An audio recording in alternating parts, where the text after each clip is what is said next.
Hello?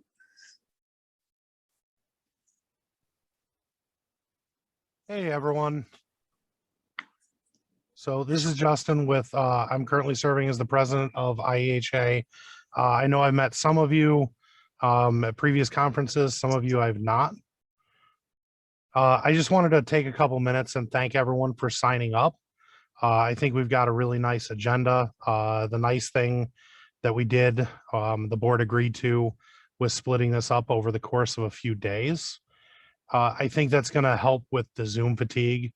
I'm sure all of us have spent days on end in conferences and things like that last year, and I just really wanted to avoid that. If you have any technical issues, please reach out to IPHA. That information is in the email that was sent out. Any general informations for IEHA, just go ahead and reach out to the office, or feel free to reach out to myself or any of the other board members. We'd be happy to assist you. The last note I do want to make is I want to give a huge shout out to Illinois Public Health Association for assisting us with this Zoom call. They were instrumental in kind of helping us plan and put a lot of this together. Most of us don't have a lot of experience doing these kind of things. They just happened to have it, and they were very gracious enough to provide their time, energy, and technology to assist us with that. So our first speaker is going to be Dave from Illinois Association of Groundwater Professionals. So we'll go ahead and get switched over. One other note, please be mindful of any technical issues and bear with us in case we have any issues. I know this is a lot different than all of us sitting in a room and the speaker just jumps up and just starts talking. So once again, thank you everyone for attending. And if you have any questions, just let us know. All right, I hope everybody can hear me all right. My name is Dave Schulenberg, and I am the Executive Director for the Illinois Association of Groundwater Professionals. And it looks like I'm able to share my screen here, so I'm going to get this going and talk to you a little bit about PFAS, or it's just the easiest way is to call it PFAS. So again, welcome everybody, and thank you for letting me talk to you a little bit today about PFAS and the role groundwater professionals play in communicating this forever chemical to customers. As I said, my name is Dave Schulenberg. I am the Director of Partner States with the National Groundwater Association. But in that role, I also am the Executive Director for not only the Illinois Association of Groundwater Professionals, but California Groundwater Association, the Michigan Groundwater Association, the Minnesota Waterwell Association, the Montana Waterwell Drillers Association, and the Pacific Northwest Expo. Most of you here, I'm sure, are familiar with the term PFAS, PFAS. But as again, I want to do today is to share some insight into PFAS and kind of break this down a little bit. So if you're talking to a customer, a homeowner, et cetera, you can come away with this with a number of different insights with it. So this is a quick summary of the items that we'll be talking about today. I want to go over a quick review of the PFAS problem, what exactly PFAS is, what water well contractors need to know, what customers, consumers need to know, and then finally kind of what the role of the association is when it comes to PFAS, and at the end of the day, kind of how that role develops in a greater aspect. Finally, we want to end with sharing some key information with you that you can take away. And again, present any questions, follow up, and some contact information. So why should we even care about PFAS? In that case, I guess I'd ask the question, why should we even care about water? I think most everybody can agree that water, this is one of the best examples of why we need to care about water, because without that, you can't make coffee. And on these Zoom calls, a lot of the times we have to have our coffee and we have to have some good water to make it. I'm not sure, it's kind of hard to do this without having a show of hands, etc. But what I want to do is share this image with you because it gives a very clear picture of just how prevalent PFAS contamination is across the country. There's a higher concentration of PFAS contamination in certain areas than in others. But if you also look and take a moment here, you'll see that there is no state without a contamination site of PFAS.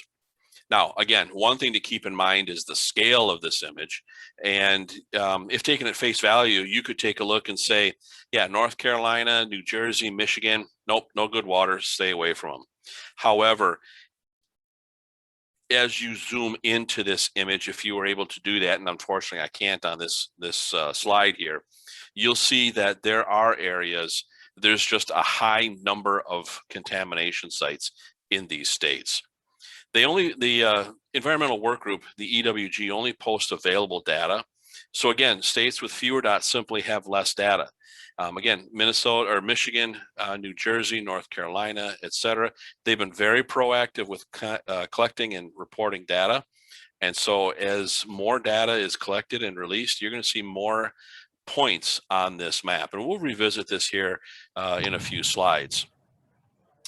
So after that image, you might want to say, you know what, it's only in a small area of the state. We don't deal with it. It's not where I live. It's not where I work. And that may be an accurate statement for now. The reason you should care about this is because groundwater is your domain. The state association, your business, deal with groundwater. And you may be looked at to be the professional in a conversation with it and within your state. So again, with groundwater being your domain, this is one of the big reasons why you need to care about it. Now, speaking of groundwater, there's a number of resources in your state that you can easily be found by visiting the National Groundwater Association, ngwa.org, and choosing Connect with your state. And I'll dive into this in a minute here. From here, you can go and learn more about local resources, contacts, groundwater statistics for the state that you are working in, the state you are from, or just for general education purposes.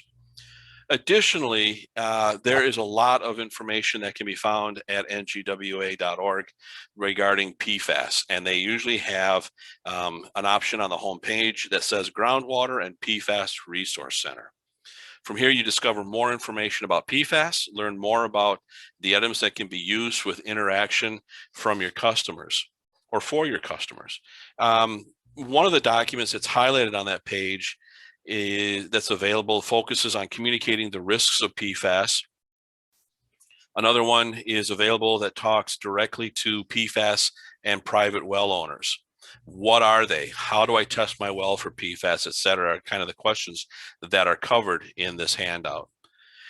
This top 10 facts is a good guide to have at disposal or in conversations to cover some common questions that may arise in the PFAS conversation. And there's finally one that talks about a homeowner checklist, documenting, that'd be a final tool to have if you were having a conversation. They're all available from NGWA right off the home page again. And at some point, I'd encourage you all to take a look and review these, download these digitally or print them off if you're so inclined. This image shows some of the aquifers available within the lower 48 states and reflects only some of what groundwater professionals have available to work with. No matter where you are, no matter where groundwater professionals are, they have the access to the nation's principal aquifers in one way or another. Now, individuals that work in this industry should not be considered or referred to as well diggers or even well drillers, but rather groundwater professionals. For all the information that's necessary to know about this profession, the rules that need to be followed, and the science behind the profession to provide potable water to the consumer, they really are groundwater professionals. Now, I want to share with you all a brief video that discusses PFAS and will be relevant to our discussion today. So hang on.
Okay, can everybody hear me yet? I have popped up the chat sound. It looks like I went 3.5 minutes of no sound on the video. So my apologies to that. I will, bottom left-hand corner, share selection. You should be able to share sound. All right, let me take a look here. Hold on.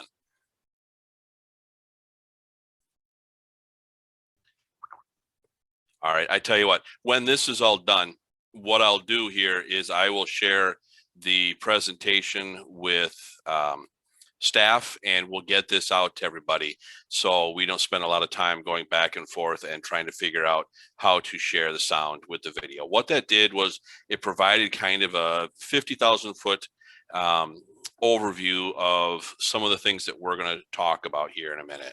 And what I guess I'm going to do is just kind of plow right ahead. Again, my apologies. Regulatory, federal regulations, however you want to say it, starts with the EPA. They are the ones that have set the benchmark at 70 trillion parts, or 70 parts per trillion. And this is a combined lifetime exposure for PFOA and PFOS. So this has been the standard for all states to use since about November of 2016, and currently is still the standard. As of December 19th of 2019, the US EPA recommended that a screening level of 40 parts per trillion and a cleanup of 70 parts per trillion be enacted, but it's not a maximum containment level, or I'm sorry, maximum contaminant level, and it can't be enforced. So state regulations will vary greatly from the EPA level of 70 parts per trillion, and each state is going to set their own benchmark, and a lot of times it will be greatly reduced. For example, here's some different state levels that states have proposed or established that are lower or different than the EPA's as of October of 2019. Again, this is always going to be in flux and is always going to change as well. So why the variations on values from state to state? Well, a lot of the times the states are going to choose to set a lower standard value for PFAS. As science and technology evolves, allowable values will decrease, and PFAS with a longer chemical chain are highly bioaccumulative. Parts per trillion in water will equal parts per billion in blood, and the ongoing exposure equals a lifetime of steady state concentrations. Now, the intake rate for infants is going to be much higher, even at a low exposure rate. The transfer rates of PFOA has been found to be between 60 and 200% through the placenta, but also having some exposure through the use of breast milk. PFAS. That's okay. Now I can hear somebody else. So PFAS, a large class of surfactants with the unique chemical and physical property, makes up some of them, like PF and PFOS, extremely resistant to breakdown and very mobile in the environment. It's been used since the 40s in a wide range of consumer industrial products, from Scotchgard to Teflon, baking paper to textiles, wax, and polishes. How does it get into the environment? I think this can be fairly common knowledge. However, this is a great diagram that shows PFAS being put into the wastewater treatment plants from the industries that are creating it, or a direct wastewater charge. It can be found in the air. It can be found in crops. One of the instances that you will find PFAS contamination is going to come from the use of firefighting foam. So how do you relate 5,000 variants to somebody? And is PFAS just going to be the right way to say it? PFAS, it can be all you need unless you want to go into the exact classifications, the descriptions, and get tongue-tied. A lot of the times people will find this kind of high arching. So PFAS can be, a lot of the times, really all you need to talk about or all you need to say. The bottom one here, the AFFF, or the aqueous film forming foam, is the firefighting foam. And this one is not an actual PFAS compound, but a product that contains a high amount of PFAS. AFFF isn't found just at airports. Almost every chemical or petroleum bulk storage facility that would have a Class 3B fire extinguishing system, as well as almost every gas station will have some sort of AFFF in use or in ready to be used in case of emergency. This is a great quote down here from Heidi Grether, who is a director at the Michigan Department of Environmental Quality. The only place you're not finding PFAS is the place you're not looking. So again, you come back to this image and you can see where all the different types of things are found or has a PFAS link to it, being Post-it notes, to Sharpies, to Gore-Tex, to hair care products, to face products, to food packaging. All of these have had at one point some sort of PFAS contaminant or compound used in it. And so then as it breaks down, as you use it, you start getting more and more involved with that PFAS. So keep in mind, with over 5,000 variants, we've really just discovered the tip of the iceberg, and there will be a lot more to learn and to find out. So again, PFAS is a family of more than 5,000 man-made fluorinated organic chemicals. They're highly mobile, persistent, and in some cases bioaccumulative.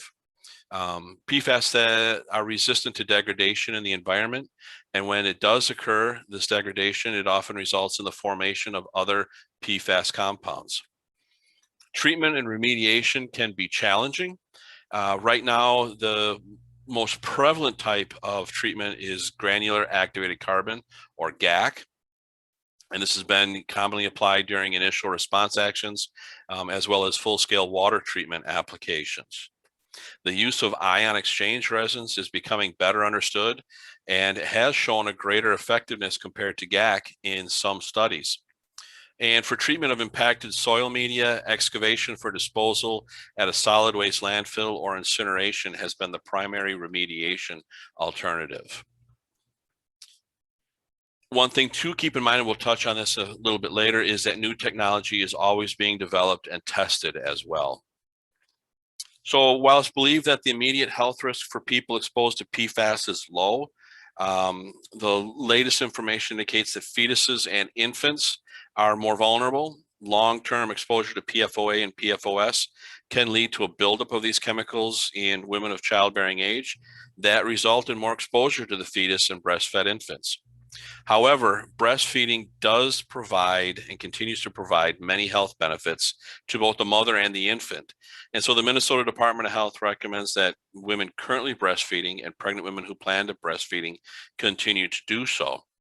Bottle-fed infants, if there is a concern about exposure of PFAS or to PFAS, that the individual or family may want to consider using bottled water as a water source until a filter system can be installed or it can be addressed in their area. There have been some studies that have shown certain strings of the PFAS compound may affect growth, learning, and behavior of infants and older children, lower a woman's chance of getting pregnant, interfere with the body's natural hormones, increase cholesterol levels, and affect the immune system, as well as increase the risk of cancer. Scientists are still learning about the health effects and exposure to the different mixtures of PFAS and how they interact. And for the most part, laboratory animals exposed to high doses of one or more of these PFAS have shown an increase in changes in their liver, thyroid, pancreatic function, as well as some changes in hormone levels. It needs to be kept in mind, though, that because animals and humans process these chemicals differently, more research will help scientists fully understand how PFAS affects the human health. So relating PFAS, how do you explain this 500 or this 5,000 chemicals to people? 70 parts per trillion is a big number. It's a number that's out there. It's approximately 1 grain of sugar in an Olympic-sized swimming pool. That is one way to do it. The other way is it's 1 flea on 360 million elephants, or 1 second in 320 centuries. And each state is going to set a different health advisory level that'll deviate greatly from 70 parts per trillion. So this is how you can relate what, quote, PFAS, unquote, is, what the 70 parts per trillion is. So when the supply of quality groundwater a person's livelihood, a person's access to potable water becomes contaminated, groundwater professionals and the association are looked to provide answers. And when it's in your neighborhood, you're going to want to know more. When PFAS, if it does come to you, why are you going to want to know more? Again, why should you care? Remember, we had talked about this a little bit earlier. Not only is it, we care about our water so we can make great coffee, but we want to know more because it's in our own neck of the woods.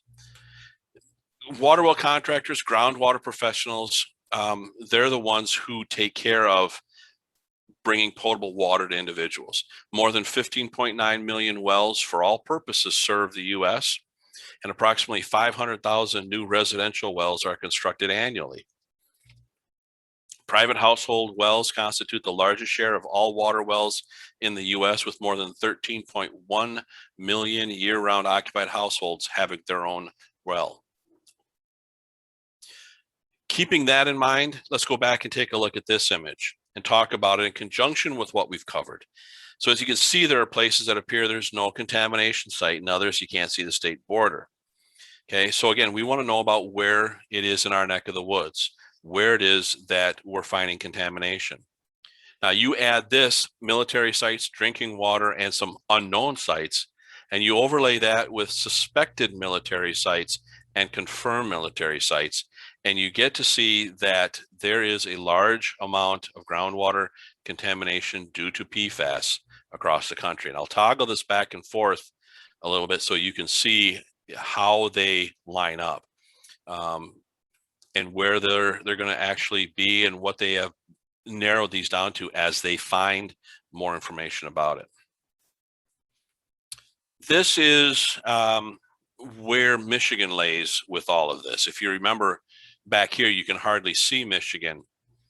Go here and there is over 50 plus confirmed sites in Michigan that they're going to find, they have found, they continue to find PFAS at.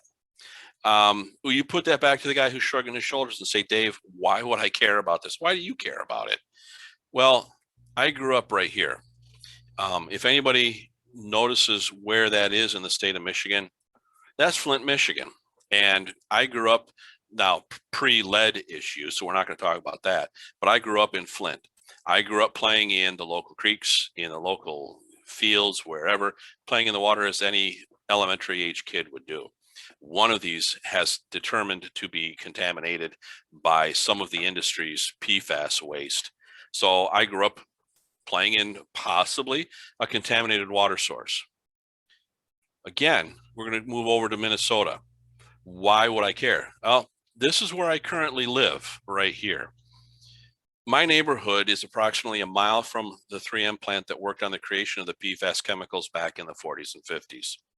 Due to disposal practices over the last 60 years, groundwater contamination now covers 150 square miles of South Washington County, affecting the drinking water supplies of over 175,000 Minnesotans in 10 communities.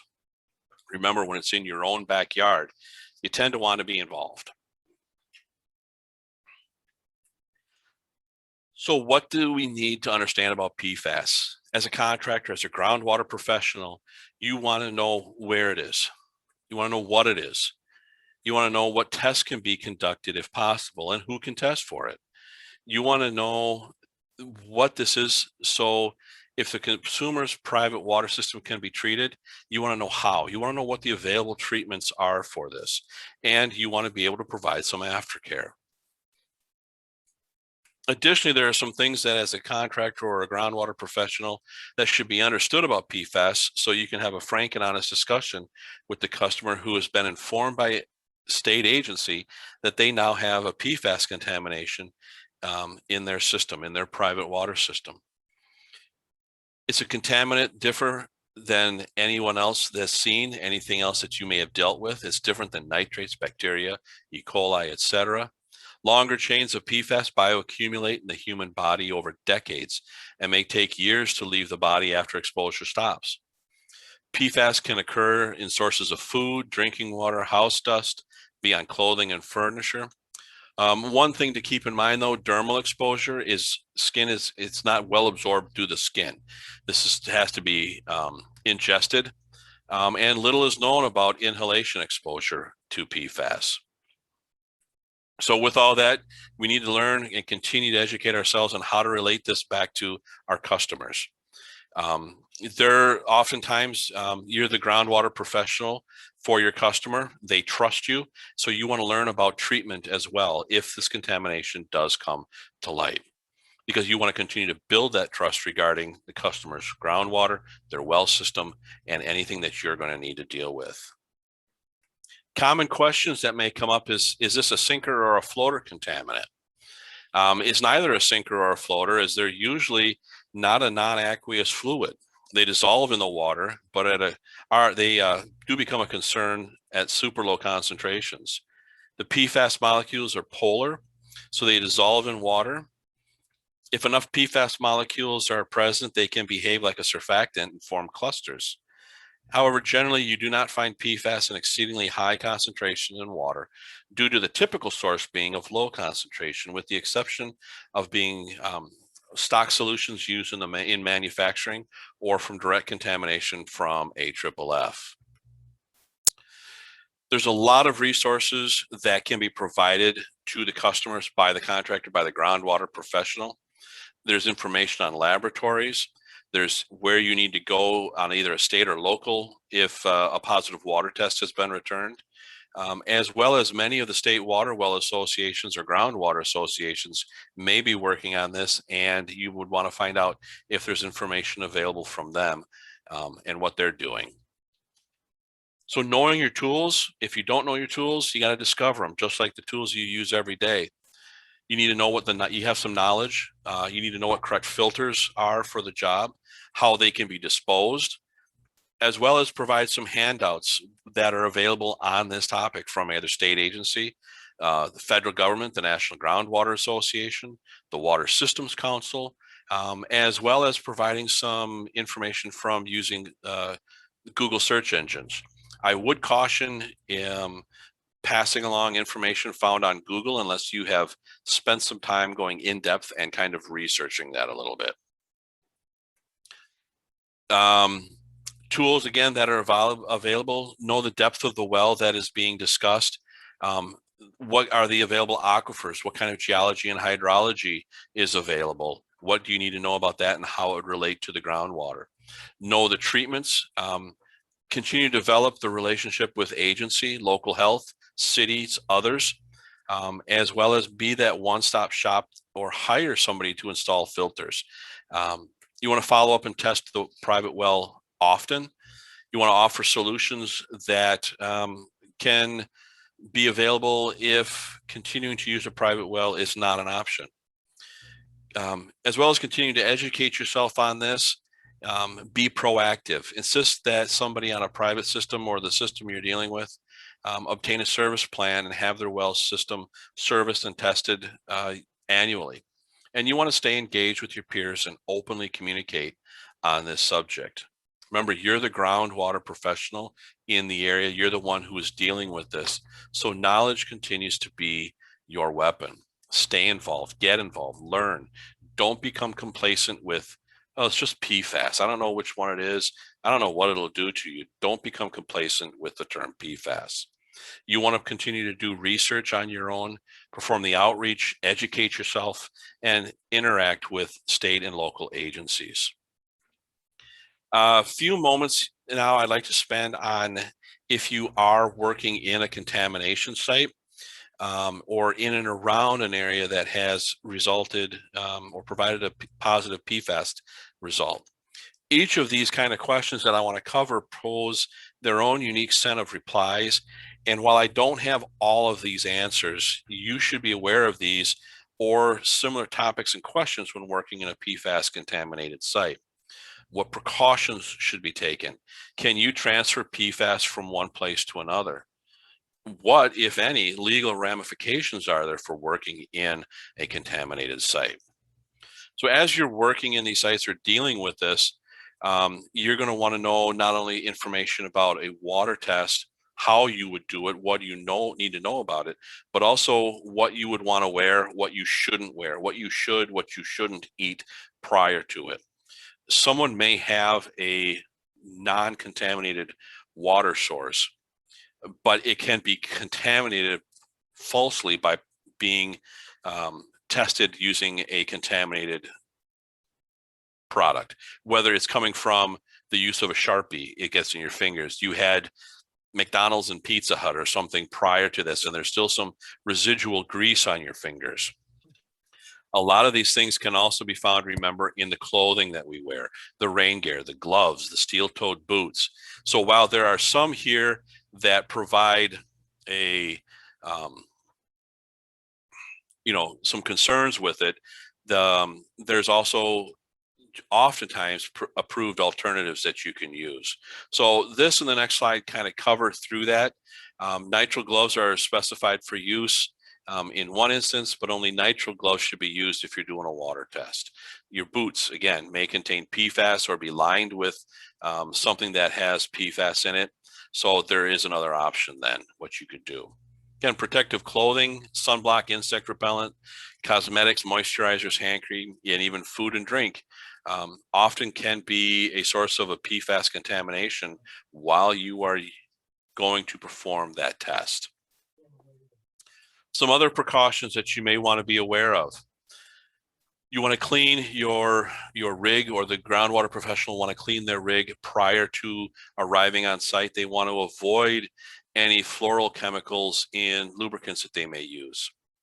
They want to have some decontamination pads or stations around, again, using a sampler components that contaminate or that can contact soil.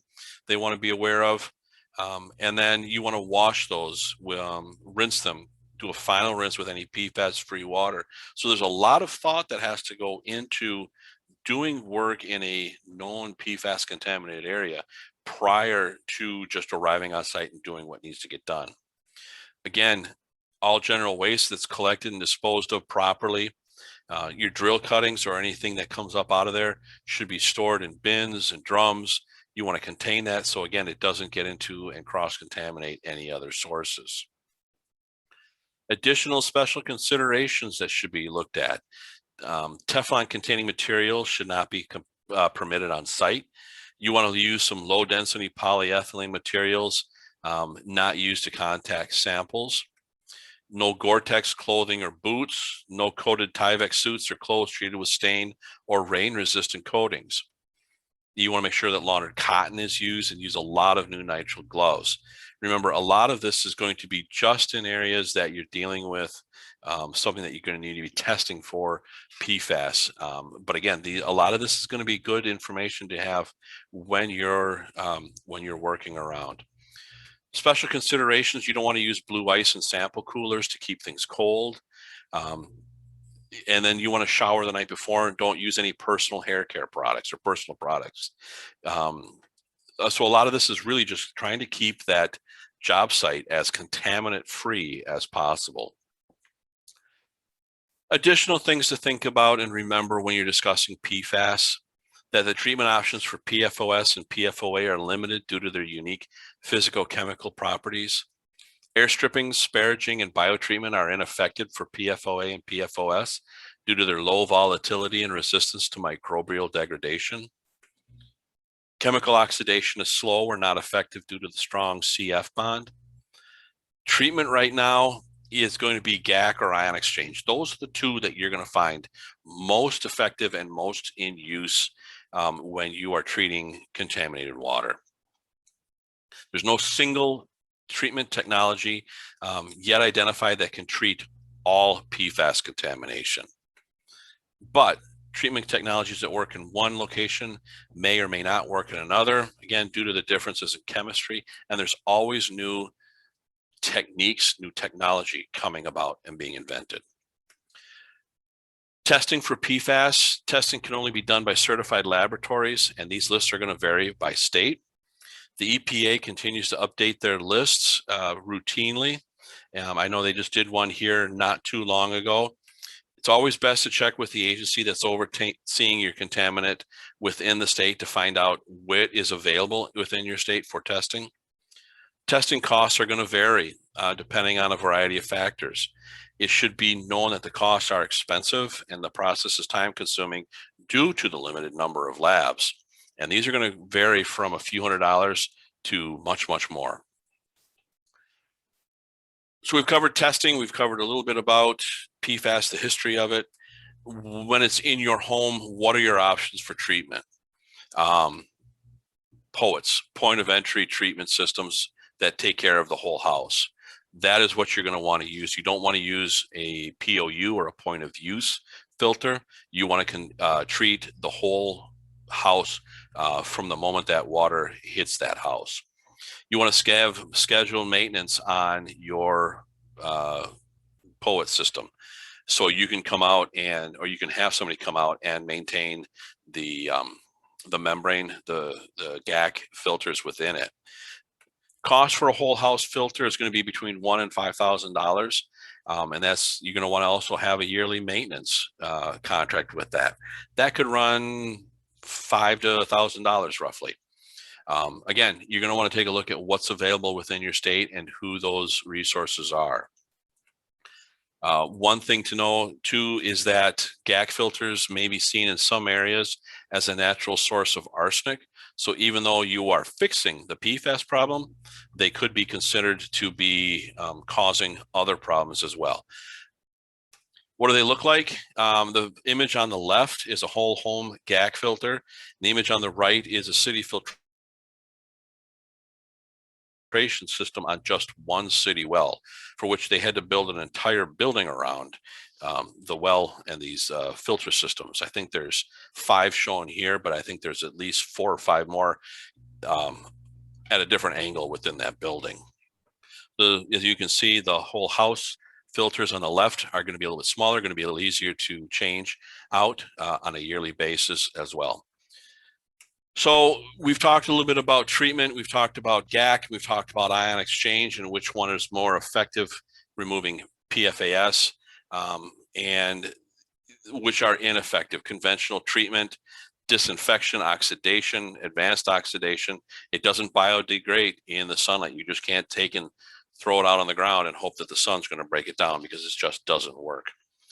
Again, with the treatment, with the GAC, with the ion exchange, and I mentioned earlier that there's always new technology becoming available as well, one of which is a company called Clarity. They began doing in-field trials on their technology called electrochemical advanced oxidation processes, or EOP. This water purification process utilizes electricity, known as an electrochemical advanced oxidation process. Oxidants and disinfectants are produced on the anode surface, which destroys pathogens and other unwanted contaminants. Compounds such as nitrates and metal ions are reduced on the cathode surface. These redox species are formed and transform unwanted compounds to less harmful products, which allows these EOPs to operate without added chemicals. Clarity's use of EOP to treat water with complex water chemistry by neutralizing the pH and removing unwanted chemicals or contaminants. The electrodes are regenerative, which drastically reduce the maintenance requirements and as well as the cost of replacement. So this is one such company that is working on how you can clean your contaminated water with a lot less filtration systems. Another company called Regenesis has a product called Plume Stop Liquid Activated Carbon. So it's not just a granular activated carbon, it's formed in a liquid form. This captures and biodegrades a wide range of contaminants. It distributes widely under low injection pressures, biodegrades contaminants in place, stops contaminant migration, and protects sensitive receptors as well. So this has been field trialed in a number of states and a number of locations containing those plumes of PFAS as they escape, whether it's an Air Force base or an old dump site. Other questions that consumers may end up needing to know is, when will the contamination end? You have to remember, this is a forever chemical, and so you may be looking at hundreds of years before the contamination is done. What are state and federal regulations regarding PFAS in my private water system? These are going to vary from state to state or even region to region. And is my municipal or is the municipal water safe? And this will need to be understood prior to having a conversation with the customer. Oftentimes it is. Oftentimes those are some of the first places that they find contamination. What happens with the charcoal filter when it's replaced? The carbon is reactivated in multiple hearth furnaces reaching temps above 1400 degrees centigrade. The emissions from the process are controlled using negative pressure, afterburners, chemical scrubbers, and a final filter process. Reactivated carbon, which is originally used in food grade applications, can once again be used in the same manner as well.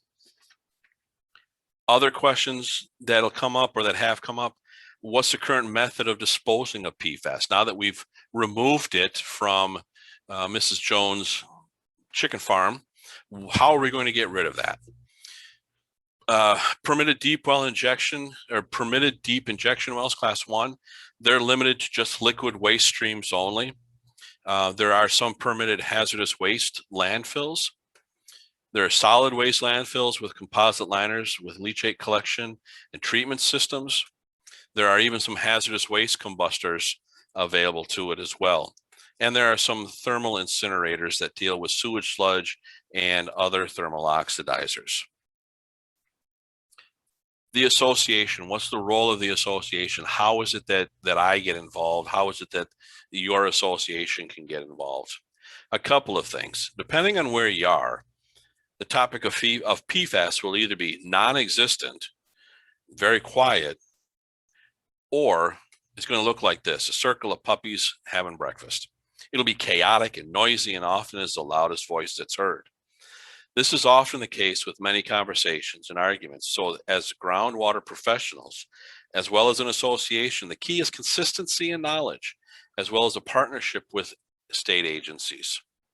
Because no matter where you are, the issue is going to feel calm, like my agency, my association's got a great handle on it. I don't have to worry about it.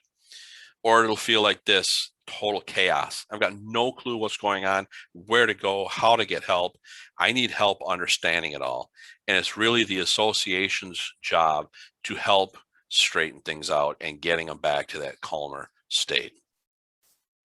As an association, one of the first things that should happen is that it becomes active at the state capitol. Nationally, PFAS is part of the daily conversation for associations such as NGWA. And at the state level, it should be part of your legislative agenda in one form or another, either as an active monitor topic or a bill.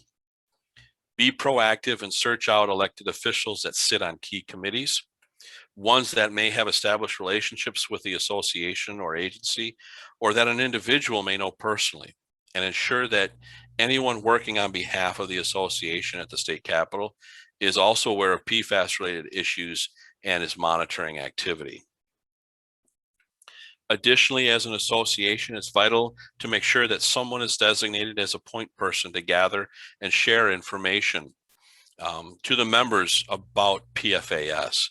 From treatment to testing to being a liaison with agency, this individual or this group of individuals should be the ones who gather information and then share them with both the members and the consumers. Things you want to be aware of, again, are very similar to what we've covered. Where is it? What is it? How can I continue to keep the members informed of it? How do I get them involved with it? The association or a key contact and group should use all the tools that are available to them to monitor. Using social media is a very powerful tool and a very great way to go about getting things done that may need to get addressed. These are free, easy ways to stay in quiet contact with local communities. Oftentimes, each community will send out notifications to their citizens about water advisories, as well as it's a cheap and effective way for them to do it.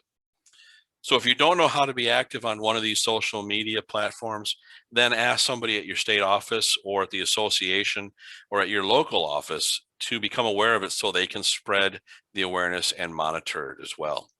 Remember, staying in touch with your local community is key to this.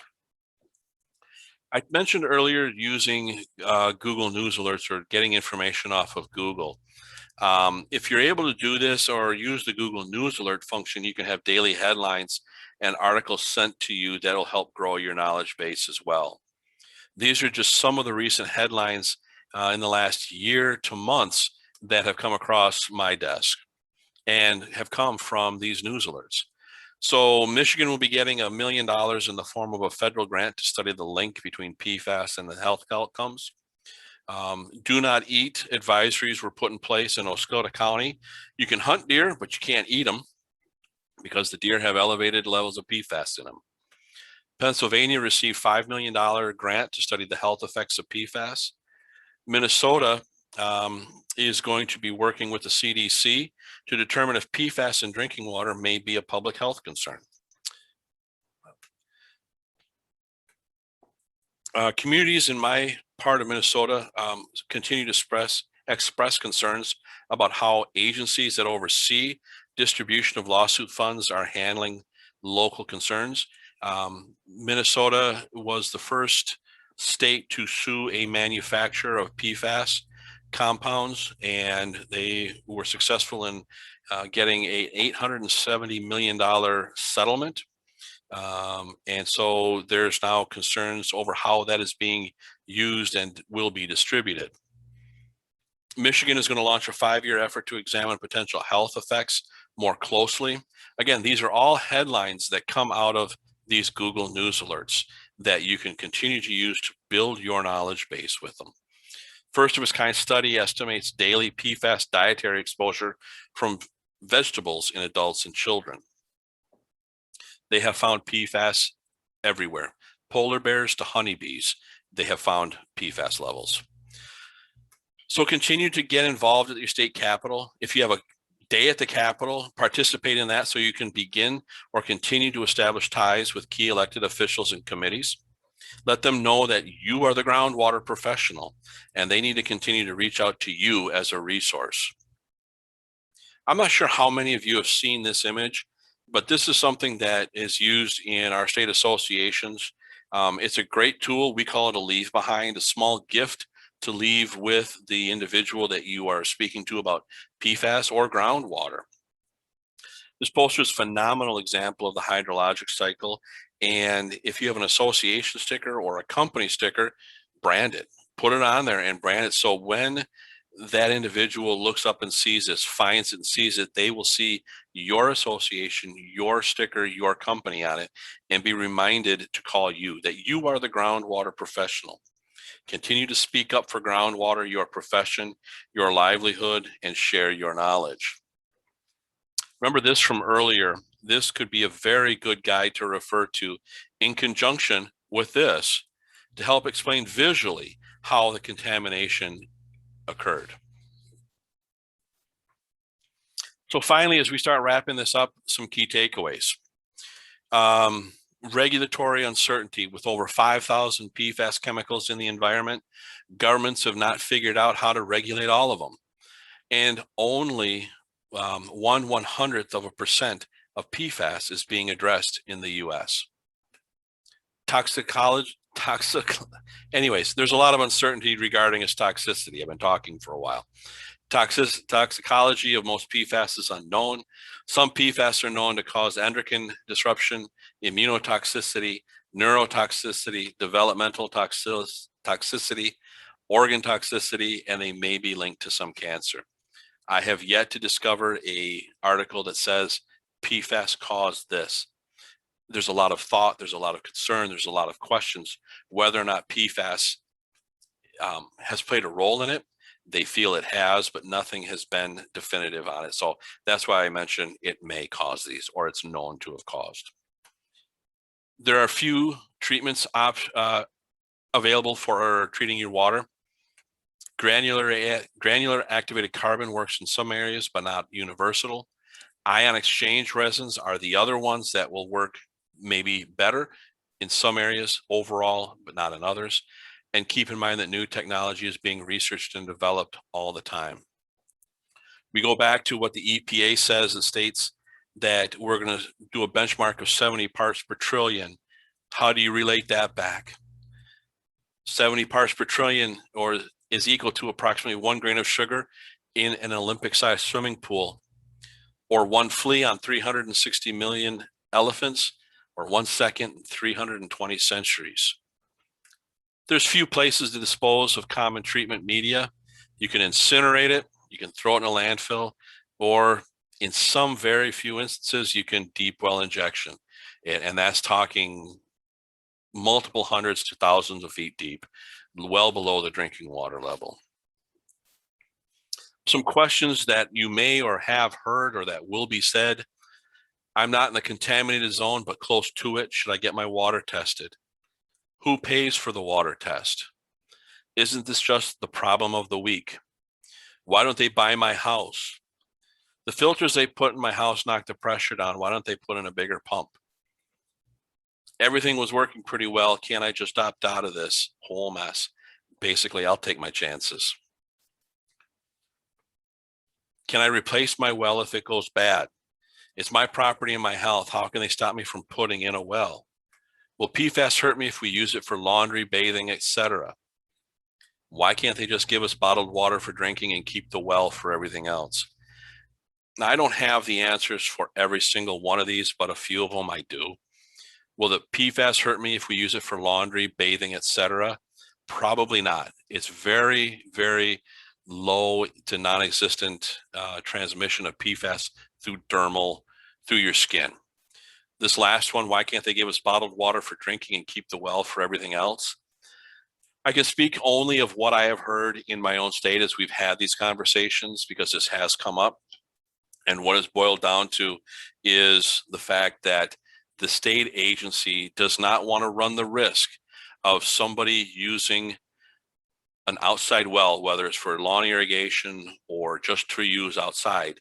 They don't want to run the risk of somebody going and drinking from it and becoming contaminated with PFAS when the house is on bottled water or city water. So we've kind of gone over a lot. I apologized earlier for my technical glitch. I'll have to keep on working on that. I do appreciate everybody letting me know.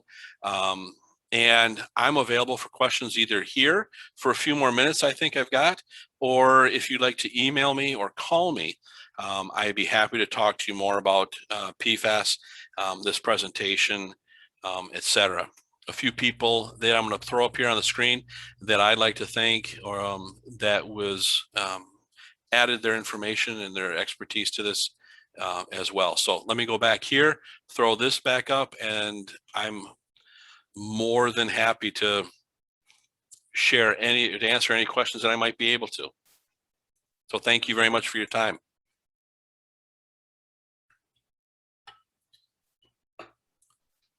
Are there any questions for Dave? It looks like we do have a question in the chat box. The question is, do you know what percentage of the average person's exposure comes from water versus other sources like food packaging?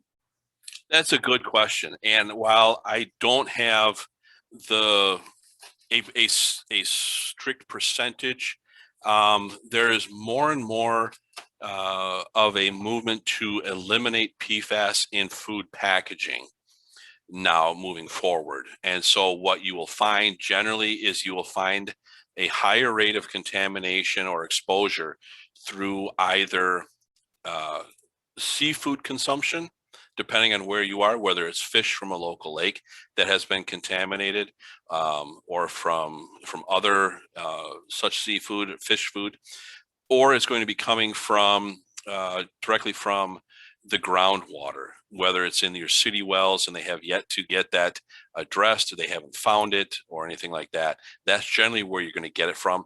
I would say that generally you're going to have a very low exposure rate from food packaging.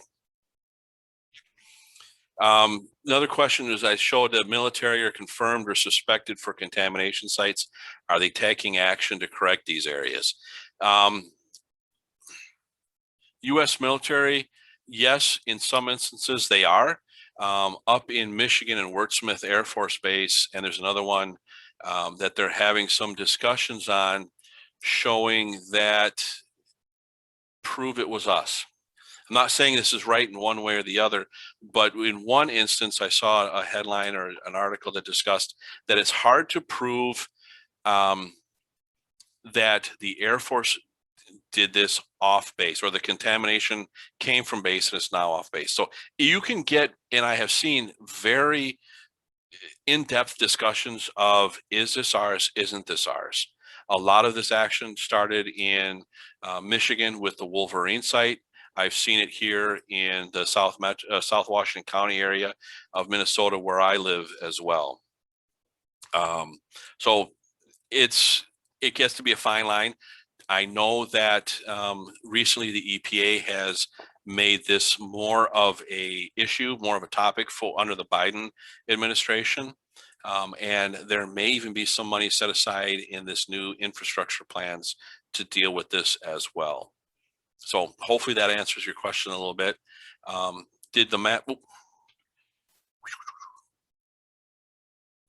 I missed that one. Map of California include recent studies in the barrels of dioxin off the coast? No, that is something that I have not heard of at all. So the map that I showed with the California one are just known PFAS contamination sites. But as far as I know, I have not heard of anything of these barrels off the coast becoming effect with it. Sorry. I think you said that PFAS doesn't bioaccumulate in animals. Is there any data or research done? Say cattle, pigs.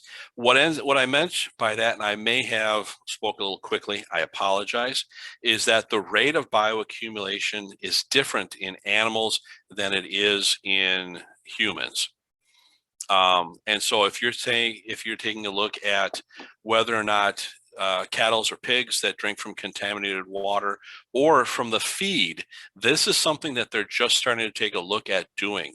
You remember there was that one news article that's taking a look at saying, are we getting PFAS contamination from ingesting the corn, the soybeans, et cetera, that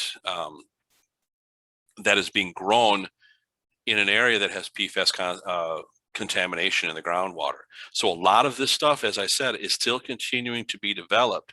And it kind of goes back to that comment I made of saying, let's make sure that everybody keeps on top of this. When you hear something about it, read a little bit more with it and things. So read that firefighters have increased risk of exposure to PFAS due to the firefighting foam they use, but any updates you are aware of the material working on the use of different materials?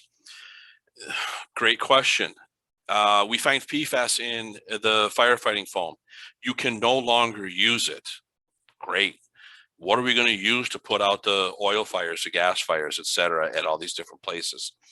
That's something, again, that is going to need to be used or need to be looked at. You can't have the PFAS in any of its variances, but what are you going to use to replace that? How is it going to be done? Again, I haven't heard of anything, but that's something that I will definitely keep an eye out for. Would PFAS levels be disclosed in municipal water supply testing reports? Generally, they should. I'll use what I have found in my neck of the woods, in my local area, is that when a contaminant source has been found, when a local well in the city has been discovered to have PFAS contamination, it is disclosed. You may have to dig for it a little bit. What I would do is check with your local agency that oversees contamination in your state. Some of them, they may all be grouped under one: health, pollution, natural resources, all may be one agency. In Minnesota, there's three. There's the Department of Health, the Pollution Control Agency, and the Department of Natural Resources. Right now, the DNR and the MPCA are the two that oversee the settlement fund. And so a lot of the PFAS contamination that is found in those communities, in those wells, are available directly from the PCA. You can also go to the city. Once the city knows they have a contaminated well, they then have to address that. If we have 12 wells and 6 of them are contaminated and 2 of them are not out, what do we do? If 2 of them aren't working, 6 are contaminated, that leaves a city of 30,000 people with 4 wells. How do you do that? Do you blend things like that? In my hometown, when I showed you that image, we were 2 or 3 days away from going on bottled water for the entire city when they got the ability to build and got that in place. those filtration systems. So yes, you should be able to get those. It's a long way of saying it, but yes, you should be able to get those disclosures if there's PFAS levels discovered in a private well or in a public well. I think I just hit my hour mark.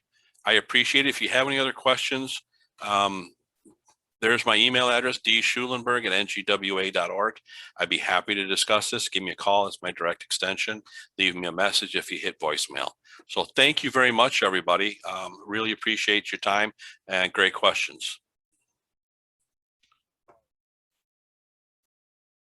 Dave, thank you so much. We greatly appreciate you coming and speaking with us today. My pleasure. Next up is Harold discussing proper well abandonment in the state of Illinois. Harold, are you on?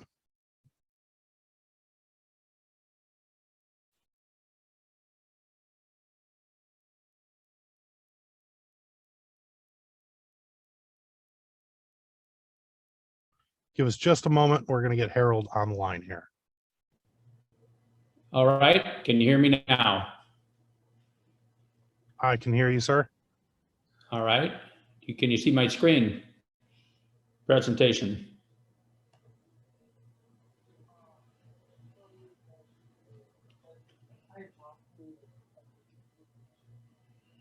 Looks like we just have your video, just your camera. All right. But no video, no presentation. No microphone. Can you hear my, okay, just a minute here.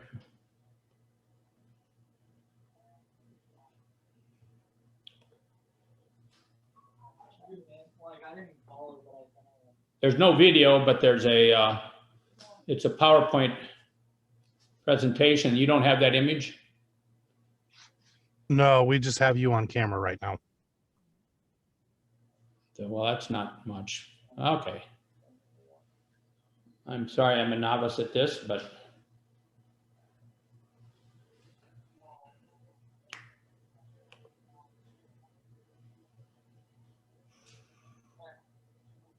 Oh dear.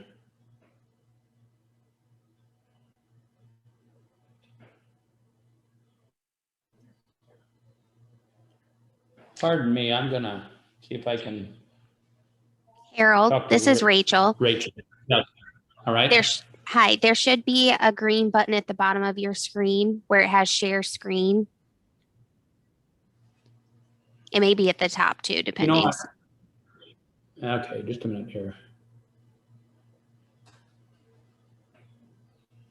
I have the slides though from the beginning. Do I need to? So in your Zoom presentation, in your Zoom box, there should be a green button in your toolbar that says share screen, and that's where you'll pull up your presentation. All right, I need to.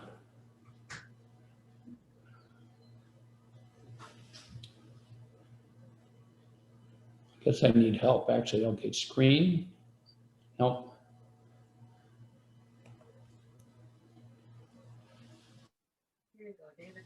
So it should say share screen. Rachel.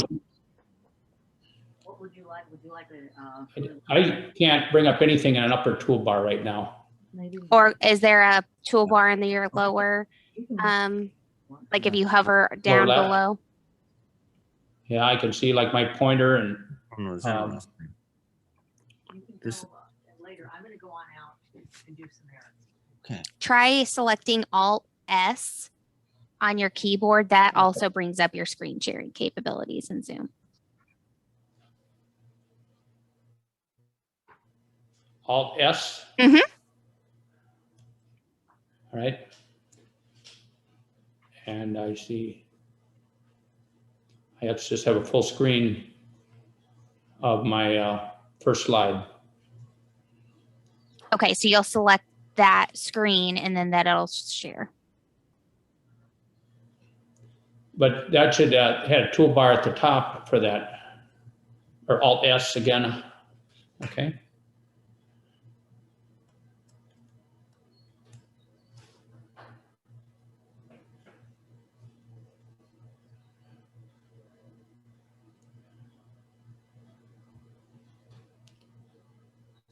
I cannot seem to bring that up.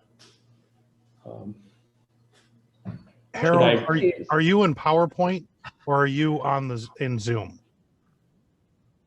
I'm in PowerPoint. Switch over to Zoom. All right. I have to escape from the screen. Shoot.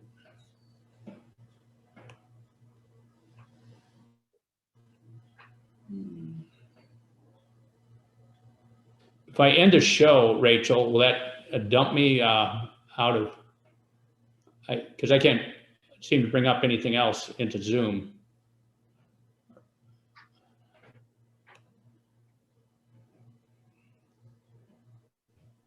I would try ending your show, and you should be able to see your regular screen then. I do this way too often.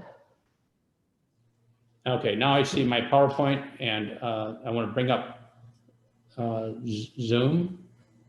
Mhm.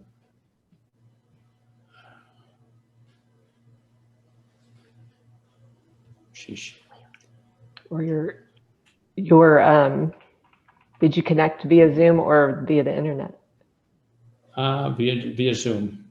Yeah. Okay, I'm going to bring up Zoom.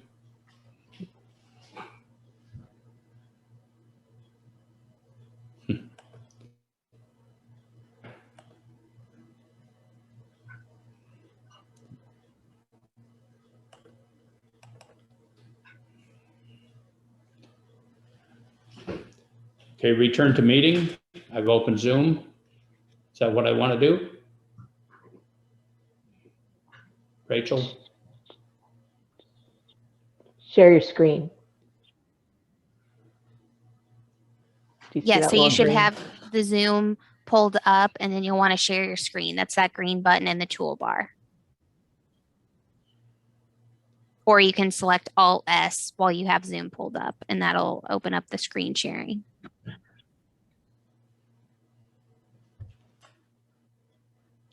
Okay. Okay, I see share screen. Pardon me about this. All right.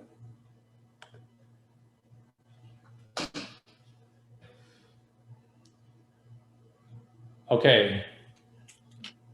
Here we go.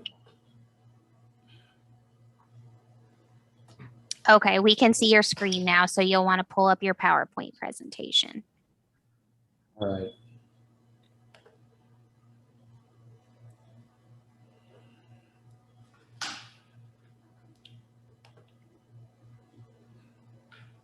And then you can select from beginning. There you go. All right. Perfect. All right. I have visual and audio. There's a, all right, here we go. We ready to go? Yes, you are all set. All right. The topic is proper water well sealing in Illinois. And it's part of the continuing education program of our association, Illinois Association of Groundwater Professionals. And I'm Harold Albrecht, the current chair. Two basic questions we're going to be talking about is why is it important to properly seal water wells? And the second question I've heard several times as I'm getting ready for a presentation, they said, well, what are you going to talk about filling a hole in with dirt for an hour? So that's the other, we're going to discuss, is it really important and to do it properly? This presentation has two parts. The first part is to learn to recognize abandoned water wells. And that sounds pretty basic, but sometimes they're elusive. And how these wells can jeopardize the safety of groundwater.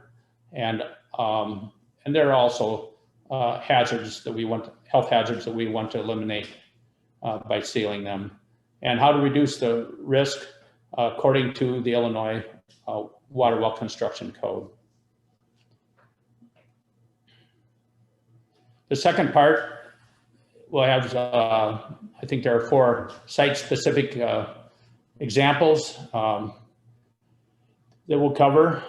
They have some interesting conditions, unique challenges, and some hazards that aren't obvious at the onset.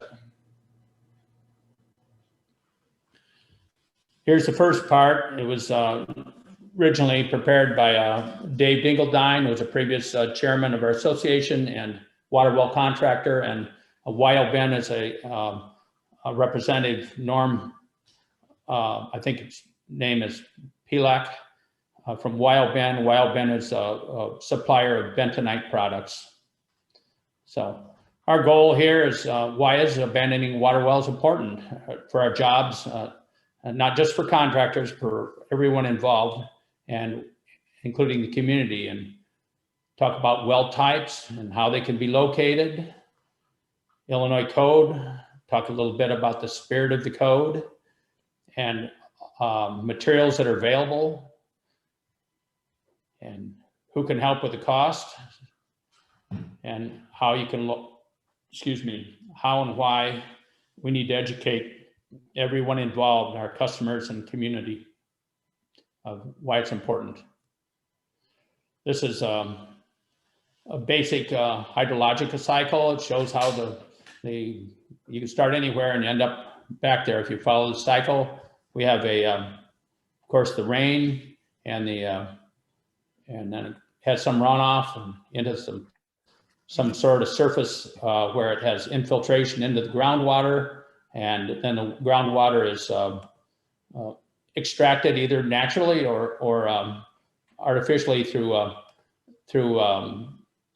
water wells, and it's extracted naturally through springs, right? This is a little microcosm of that hydrologic cycle. It shows a residence, and Rachel, does everybody have this part of that image block on their screen, or is that something I can minimize without botching this? You can minimize it. All right, I'm good now. So we have clear on the left is a water well represented, and it has actually it shows a water level. I have the pointer there that's below the upper groundwater, and that's just from a lower water table. And then there's a shallow well of some sort over here on the right side of your screen, and that's taps the water in the upper aquifer. And we have some. This is one of the improperly constructed septic systems that leaches down into the water table, and if you notice that these green dots represent the contamination, and it's flowing towards the deep water well, and in the upper aquifer it's moving the other direction towards the shallow one, and likewise clear on the right side there's a driving shed. I assume that's for like equipment storage, and something is seeping into the aquifer, and once again the lower aquifer, it looks like there's a little flow towards the deep well to the left. So the water is moving different directions in this representation, and that often happens. So, and then here's another microcosm of an aquifer. It's a sand model, and the bottles are the recharging part. They're filled with water, and you may have seen these, and they recharge the ends of this model, and that's connected to these aquifers at the bottom. And then there's some smaller ones, and then this lighter material is a finer material, and you see some little tubes that introduce some dye to represent contamination, or at least the flow, and the water pressure in these from these bottles charges the formation, and it moves towards a drain area. Maybe in this area it's like an open drainage ditch or river, and very basic concepts there. Identifying the old wells, sometimes they're hard to recognize or find, and these are some examples. They look like a well, and we don't know if it's just a piling in the ground or a boring for a power pole that never landed, or in this case, this may be a well here, or it could be something else, and Lord knows what this little depression in the ground looks like, but with investigation, we can get an answer. Keep in mind this this presentation was put together probably 20 years ago. So the previous 20 years, there's a lot of infrastructure built in this area, and since then in other areas, and they have a lot of lots with the curbs and gutters and drains, and a lot of the wells were pre-drilled in these and never finished being developed. And these wells are sometimes protected, sometimes they've been mowed over to protect control the weeds, and then once the plastic casing is mowed over, anything can head down into the well.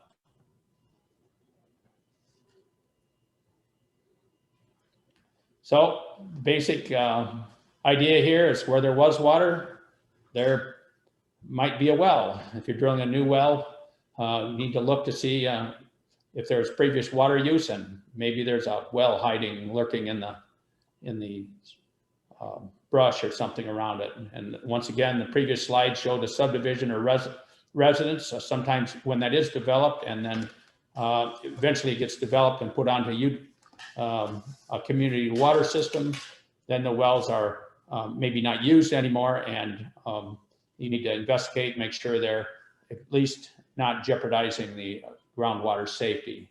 And an old farmstead, sorry, I dinked with my computer. All right, an old farmstead sometimes have had wells that are just obscured rather than sealed properly. We're going to talk about the code for sealing water wells. The legal requirements or the spirit of the law is the boring or monitoring wells need to be properly sealed within 30 days after it's abandoned or no longer used as a water supply. And that, or if the boring is in poor repair and creates a hazard or potential for transmitting contaminants into the ground, it also must be sealed properly. The basic concept, they want to restore the geology so that it is similar to before the well was drilled, and the method and the materials just depend on what's the geology in the area and the well construction. A licensed well contractor must do the sealing of the abandoned well, and the homeowner may, but they have to interact with a local health department in writing and have an approved method and supervision. And in either case, 48 hours notice needs to be given to the health department before the sealing starts and after it's finished. And then lastly, it needs to be followed up by a report, and it needs to be submitted to the local or state health department. Materials. Keep in mind, this guy Norm sells bentonite. Sometimes it's appropriate and sometimes it isn't. But their basic goal is to seal the well and fill all the voids and spaces with a material that's less permeable than the least permeable formation intersected. Well, okay. Keep in mind the formations intersected might be coarse gravel or cavernous limestone or clay. So it's, once again, you need to make sure you have the appropriate material. Yep, here affecting this object, or the objective is to, you have to think about the material that we're going to use to plug it, and is it similar to or less permeable than what's already installed. Second method, should it be pumped in or poured in, trimmed in, or and that depends on water levels and the diameters of the well construction. And third, consider once again the characteristics of the formation, about the permeability, or if you're trying to seal a well through a cavern or a cave, pouring neat cement in the hole or pumping it could go on forever. So you might need to use some material to bridge that formation before you continue with less permeable material.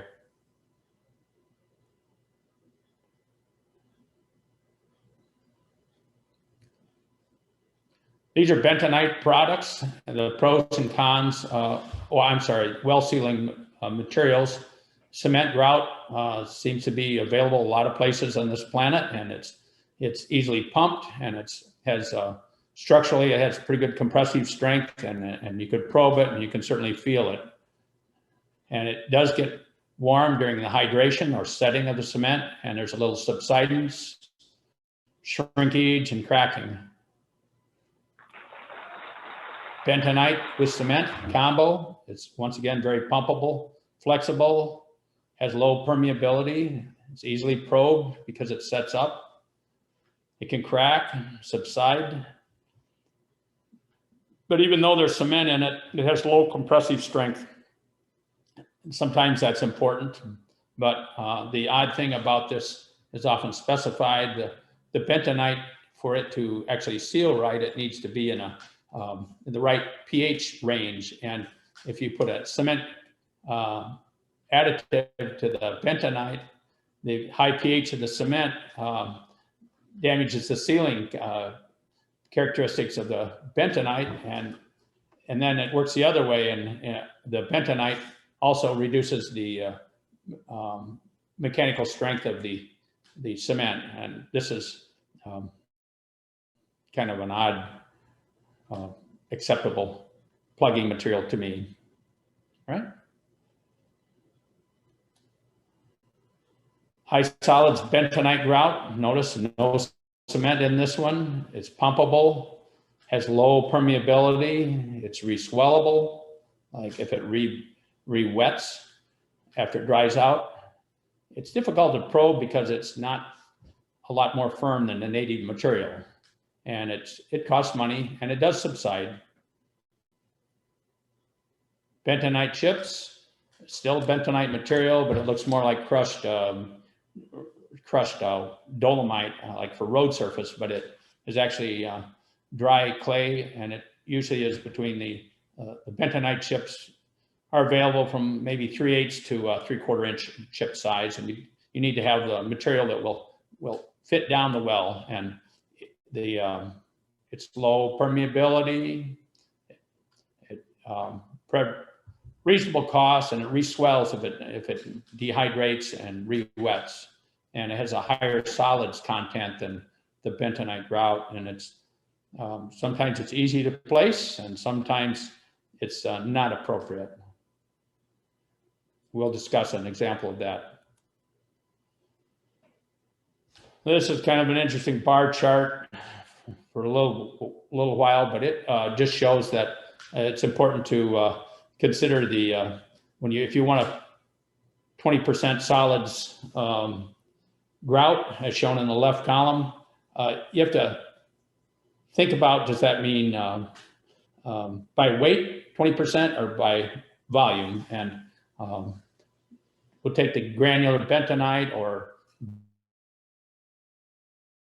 bentonite chips, if they're put in by weight percent, or I've heard 75, and then the high solids grout is kind of shoot for around 20, 18 to 30%.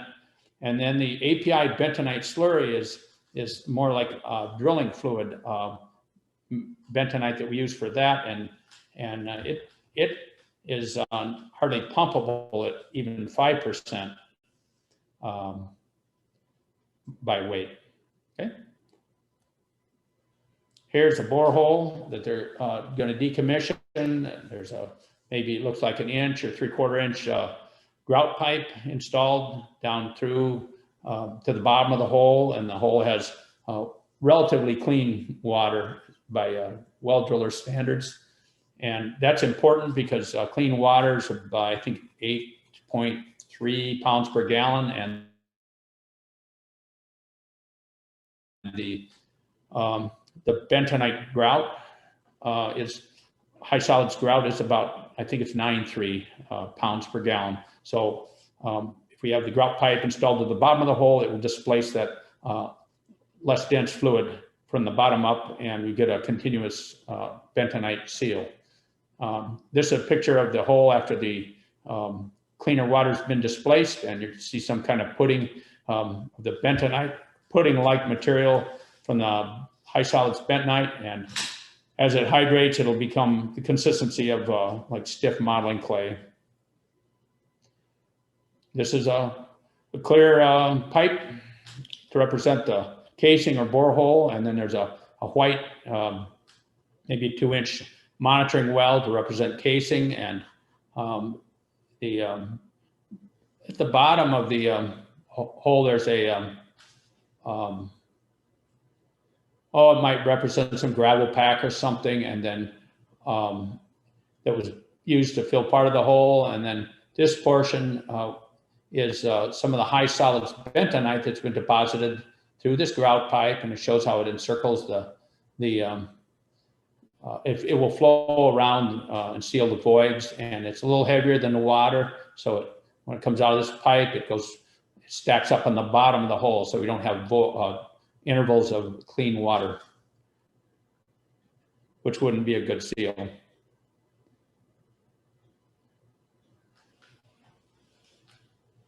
The bentonite's very valuable. It restricts the surface water from penetrating into lower aquifers, and it helps seal between aquifers, and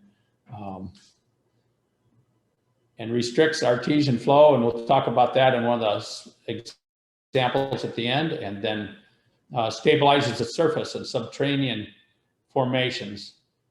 This is something to be careful of, because some people think they want bentonite to the surface, and it has very low compressive strength. It has almost no shear strength when it's hydrated, and you don't want a soft spot in your driveway that's going to heave as it hydrates.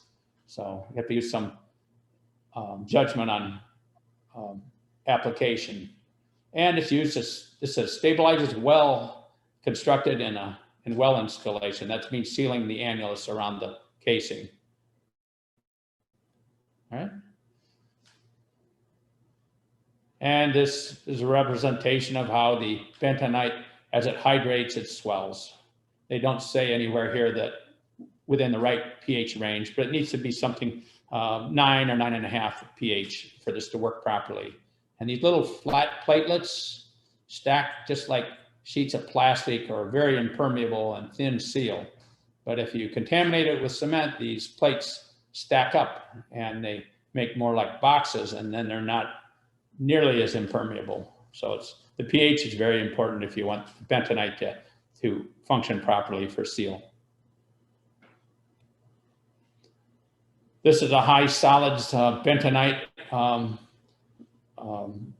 that isn't completely hydrated yet. It looks like it's still a little bit flowable, and there's chunks in it.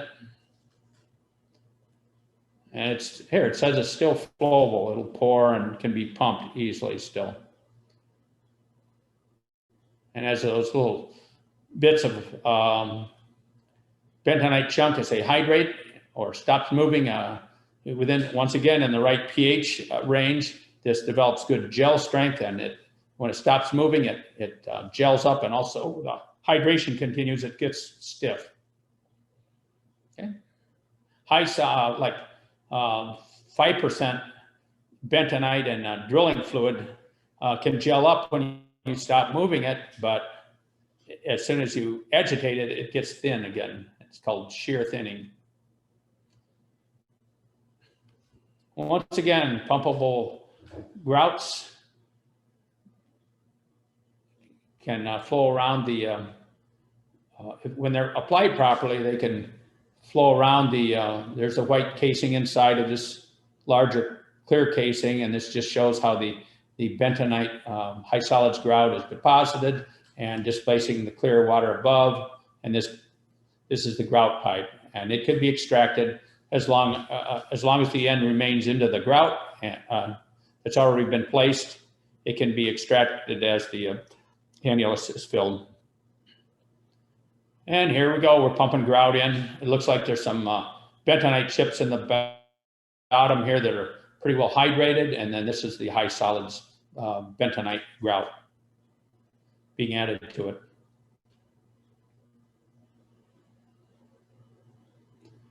and it says it bonds to everything very well, but in a very dry formation, and when this dehydrates, it doesn't always rehydrate and fill all the voids like bentonite chips would that have a higher percent solids. Oh, sorry, we're recycling.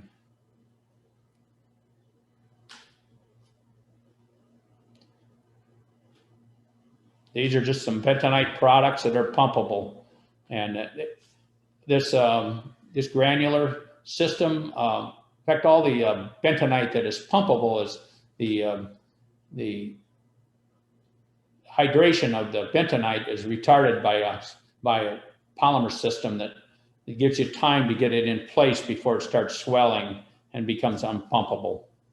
These pumpable grouts, once again, are usually, this is in the percent solids, 15 to 30%. There's some, okay, bentonite chips. They look like crushed limestone or dolomite, but they swell when they get wet. They can come in little bags like this, or they can come in 3,000 or 4,000 pound bags for higher volumes. And in right situations, you can just pour them directly in the well. There we go. It's this demonstration of how the bentonite chips fall down through clear water.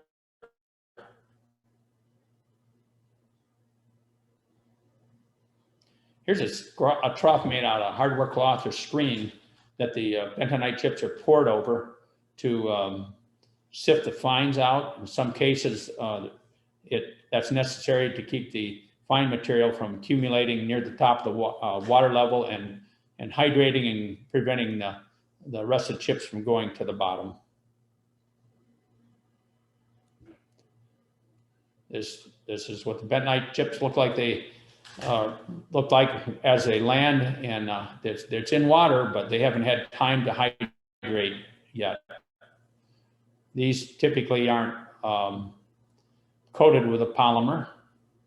You can get tableted bentonite that has polymer coating to allow them to be placed in small diameter wells or fall through a lot of water, but they're more expensive, but they have different features. Now, these are, I'll show you those are the bentonite chips after they've hydrated. And that has instead of 20 or 30% solids, it has closer to 75%. And it can rehydrate if it dries seasonally. Okay. This is that cylinder bentonite. It looks like there's some air bubbles in among it, but those probably came from the dry chips, and it's pretty well sealed, so those never escaped out the top. These bentonite chips can be installed dry, but they have to have water added to so it hydrates. If you put bentonite in tight casing and it doesn't hydrate, it's just a bunch of loose particles, and something like salt water or diesel fuel that won't be absorbed by the bentonite very quickly could penetrate quite a ways, and this wouldn't provide an adequate seal unless it's hydrated. This is something going on in a lab. It looks like some kind of unconfined, confined compressive strength or something. I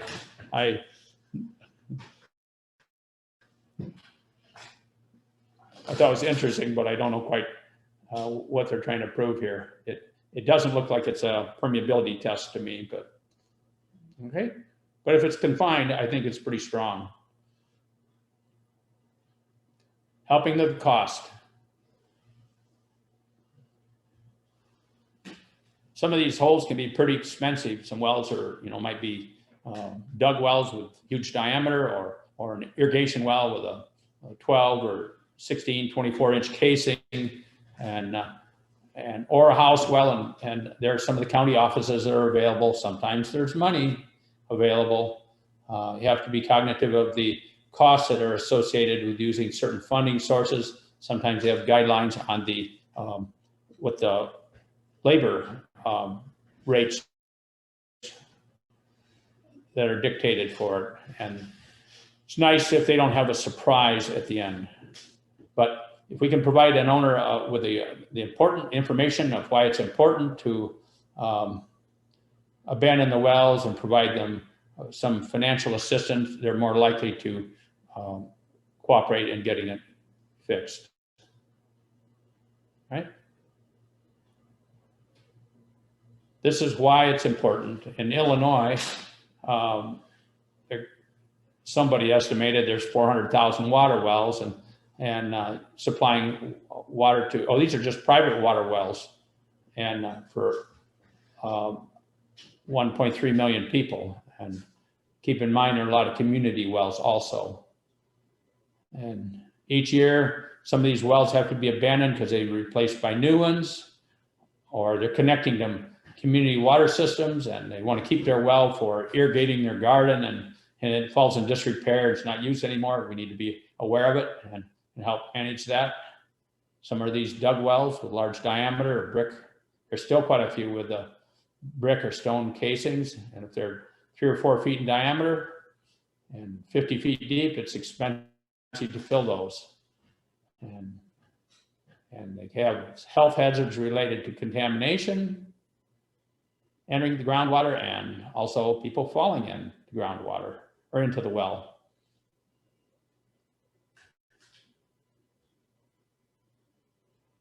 So we have to identify the wells that are abandoned and keep track of them so they can be found when we're ready to do something, and educate people, everybody involved. That's why it's important and what we're protecting against. And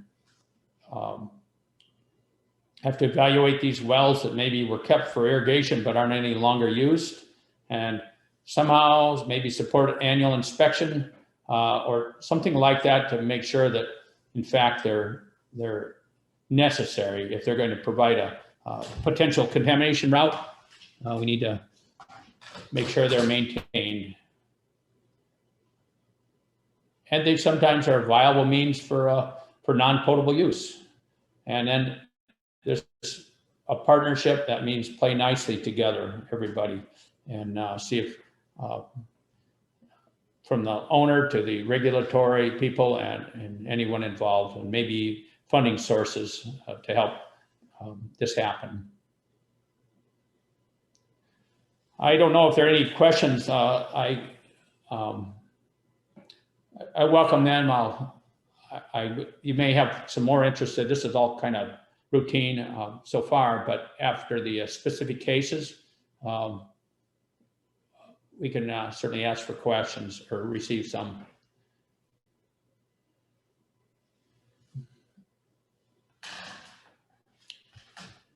Recognizing or determining what we're looking at isn't always easy. This first case was a rural site, and there were an old basement and slabs nearby, and trees were growing up through the basement floor, and it was hard to find any hint of civilization. And eventually we found, well, there was a 5-inch well and pitless cap, and it had a submersible in it, and it's a shallow water table aquifer. It just looked like, hey, we'll have a routine sealing of this well and we'll be on our way. And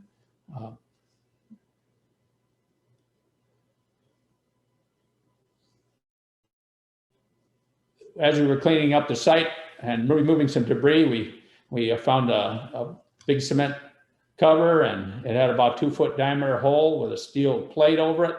And we removed that, and it looked like a brick-lined well about 4 feet deep. Keep in mind, this was in a swampy area, and it had about a 5-foot water level, and it measured about 4 feet deep, and it looks like a dug well. And an 8x8 cement slab was removed, and it still looked like a dug well about 4 feet deep. And here's the first picture of it, and you can see the cement slab in the background. It's well done, and we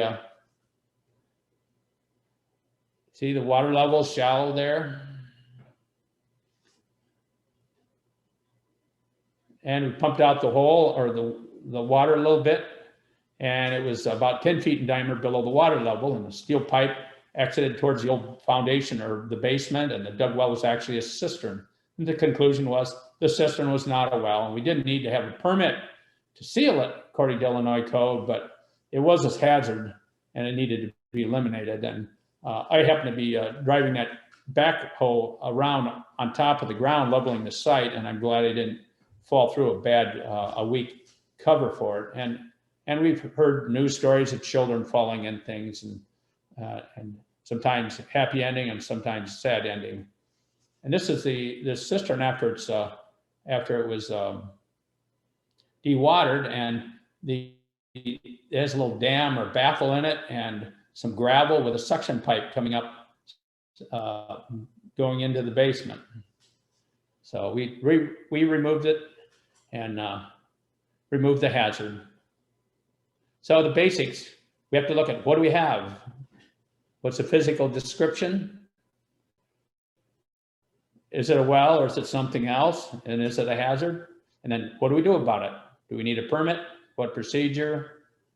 And what considerations and hazards do we need to recognize and have? This is a second case, sealing of a deep bedrock well with an upflowing from a lower aquifer, and it goes into an upper aquifer. And once again, what are we looking at? We have we want to look at the physical structure of the well and the open borehole, and what I say are the physical, the hydraulic conditions of the well. Are they static or are they dynamic? And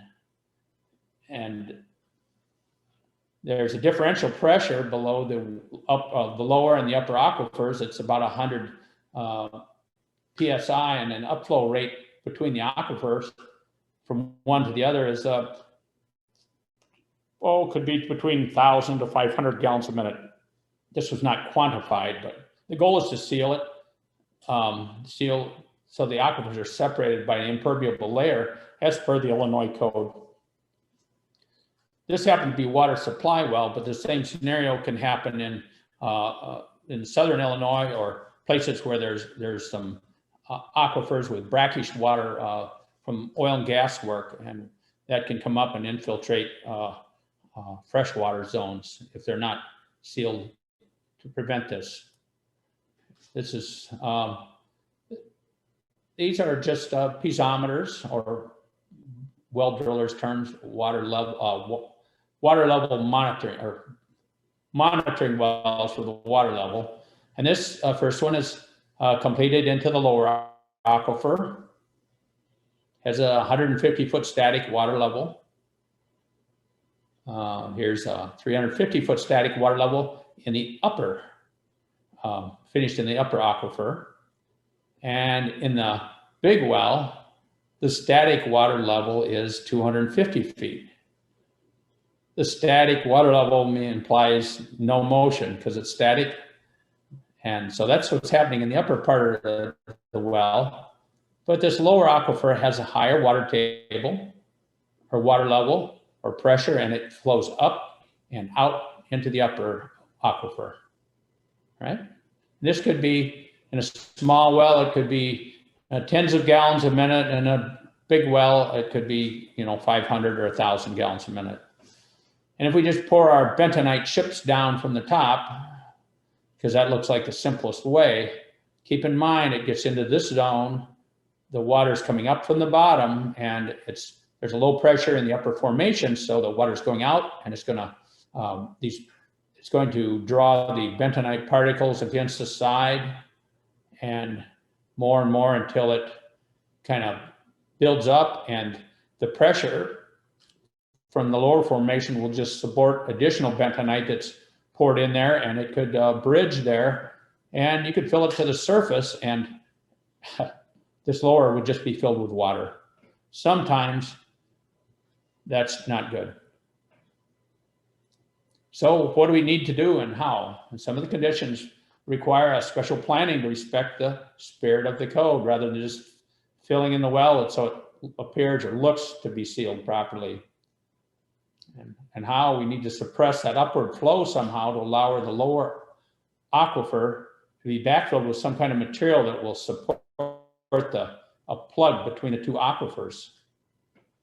And then we need to install a plug as per the code and other special requirements. And the Illinois code says an impermeable layer, something like neat cement or bentonite, from 10 feet below, minimum of 10 feet below to 10 feet above the interface between an aquifers and it's the next formation. And then fill the upper borehole with material to support another impermeable plug for the upper aquifer at the bottom, and then backfill the upper aquifer to support another plug at the top of it, and then finish sealing it as per code. If you have different water qualities in different formations, that can cause a lot of problems if they aren't sealed to separate them. And if you have the lower formation flooding up and flooding into somebody's basement, it can also be a problem. So sometimes it's more of a problem than others, but that's once again site specific. This case is a sealing of a shallow bedrock well with a flowing artesian condition at ground level. Once again, the basics, what do we see? We have a well that's lower than some of the surrounding land surface, the surface elevation around the well, and it's nearby a stream with some valuable fish living in it. And the well is actually a 30-inch diameter boring without any casing, and is flowing water over the top of the ground and into a nearby stream. The bank of this stream that has the valuable fish in it has some shale and cavernous limestone in it, and it has a kind of a fractured layer where water is feeding out of the bank and into the stream. The boring produces water from the same zone or layer that naturally feeds the stream. So that's what we think we can see. That's what apparent means here. That was the information we were given, and it looks reasonable. This is my line drawing of it. We have higher elevations here, and notice this permeable layer. It has to find a higher elevation than the local ground level if it's going to cause a flowing artesian condition. Some of this water, represented by the blue line, came out the riverbank. I didn't show those valuable fish, but they're down in this river or creek. And then some of it was flowing over the top and also going into the river. And this is a 30-inch diameter hole, and it's not very deep. It was about 20 feet deep, and it has to have a lower and an upper confining layer to confine this pressure. All right, and here's another piezometer. We notice it has a static water level 4 feet above the ground level. If we would cap that, let it run over, or extend it, it would come up to 4 feet above the ground level. All right. What do we know what we have? 30-inch borehole, 20 feet deep. Static water level is 4 feet above ground. Water feeds from a crevice that also feeds a stream with valuable fish in it. We want to seal the borehole to ground level. We don't want to jeopardize the spring because it's natural into the stream. And of course, the valuable fish. We don't want to kill them. And this strata intersected by the borehole is brittle shale and cavernous limestone. What do we need to do? We install a bridge or like a big disc, and it may not seal in the rough borehole in the bedrock, but we'll place it just above where the water source is. And then the bridge has to be vented to allow artesian pressure to escape without upflowing in the borehole itself. So this disc would have be supported by a pipe that would also serve as a vent to vent the water pressure from below it to come out ground level. And this vent pipe is going to support the material, a sealing material like bentonite or cement.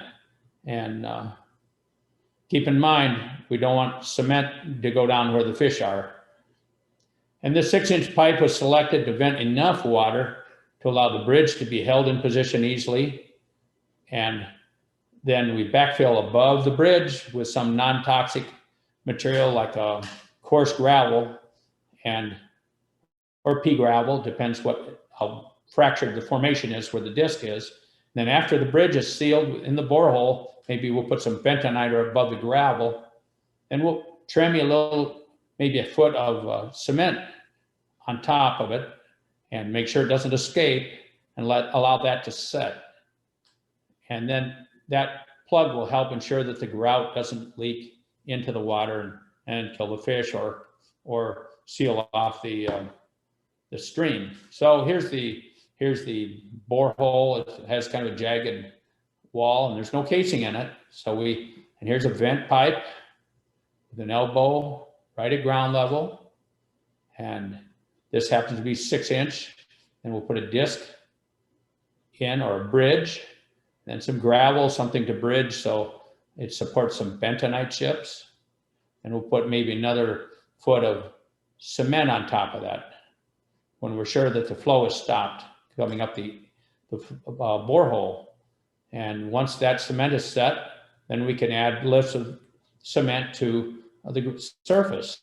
And keep in mind, if this space is 15 feet deep, because of the density of cement, it's about twice as heavy as water. So it applies about 1 PSI for every foot of cement. And we don't want to pour in neat cement and have it fracture around and go into this formation. So we'll do that in lifts. Finishing the seal. Add more cement from the bottom of the remaining borehole to the ground surface. And then we keep in mind the water is still venting out the 6-inch pipe. So but we have that pipe cemented in the hole now, and we can put another bridge in that's supported by maybe a piece of 2-inch pipe that is not vented. And this will stop the water from venting up through the 6-inch pipe. And then install cement above that 6-inch bridge to the ground surface, and also in a 2-inch pipe. It sounds like a big process for sealing a 20-inch hole or 20-foot deep hole, but we have to think about what do we have, what's the physical description, is it a well or is it something else? And is it a hazard? Do we need a permit? What procedure will work? What are special considerations? Why not just use a 30-inch bridge without the 6-inch vent pipe? The static water, remember, is 4 feet above ground level, and this is equivalent to 1.7 PSI. And a 30-inch bridge has 706 square inches surface area under it. So trying to hold this bridge down the hole, surface area times 1.7 PSI would give an upward thrust of 1,200 pounds. And if we just hold it down in the hole, we might have a leakage around it and still have the upflow in the annulus. So venting the pipe from below the bridge allows it to be installed easily and until the cement is in place. And then after the cement's in the hole, we're dealing with only a 6-inch diameter. So this pressure would be more like 50 pounds to hold an unvented bridge or seal in place. So that can be installed and then cemented easily.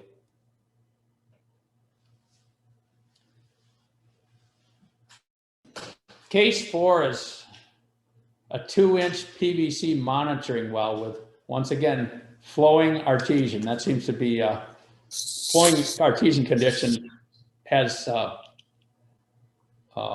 challenges associated with it. The crest, we were doing other drilling on the site, and they wondered the consultant wondered if we could seal those wells and remove the casing and fill out the reports, and can we do it for $1,000 a hole? And since we were there anyway, and this was about 1990, so sounded like he was being generous. Well, what do we have to do? What do we have? They're 2-inch wells about 80 feet deep. They're located in a floodplain along the Illinois River, and the static water levels of these were about 8 feet above ground level. And they wanted this to be done as soon as possible before the river level rises and floods the area. There's no grouting record of the construction of these 2 wells. The client advised us, don't worry about the annular grout, just seal the wells. Our proposal was about $3,500 per site and included washing over the 2-inch wells to clean out the annulus and ensure that it was in fact sealed, in addition to sealing the inside of the well. And the consultant thought that was a little extravagant for just filling out the wells and doing the paperwork. And so I said, well, consider these scenarios. Seal the wells inside to remove the top of the casing. As per code, file the reports, and everything goes smoothly and looks good. And everyone lives happily ever after. Sounds simple enough. The second scenario, what are the hazards? Second scenario, just the same as the first. The static water level rises rises seasonally, and then the annular seal blows out, and formation is very productive. A bit of history, keep in mind this would be flowing up the open borehole around the 2-inch monitoring well. And in the vicinity, there was a foundation boring done for a bridge and decades earlier, and it was backfilled in a customary way with drill cuttings. And in the springtime, the static water level rose. The old borehole began to flow, and then water started flowing up and made a little column of water about 5 feet high and about 8 inches in diameter. And the area was flooded and flowed into a drainage ditch, and the drainage ditch was pumped water over the levee into the river. A lot of fine sand came out with all the water. It was deposited around the well and then around the area, filled some of the drainage ditch, and it was pumped by the drainage ditch or by the drainage pump, and eventually it wore out from pumping the sand and needed to be repaired because they had silted full, and then the boring still needed to be sealed. It was expensive, and repeating the same experience because we assumed the annular seal was good wasn't good. Potential problems were considered by the consultant, the owner, and watching over and verifying the annular seal was the safest choice.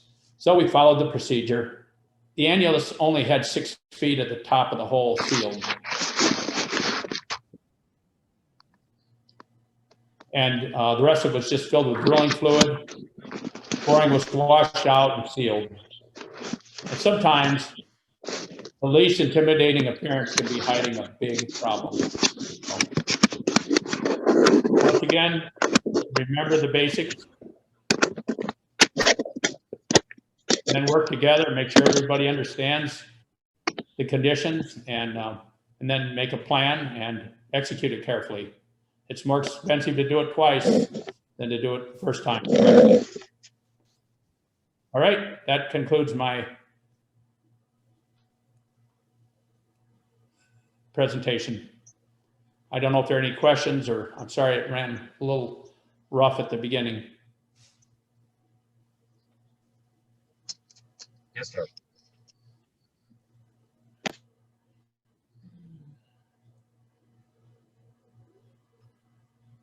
Thank you, Harold. We got time, maybe 1 or 2 questions, if anybody has anything. Sure.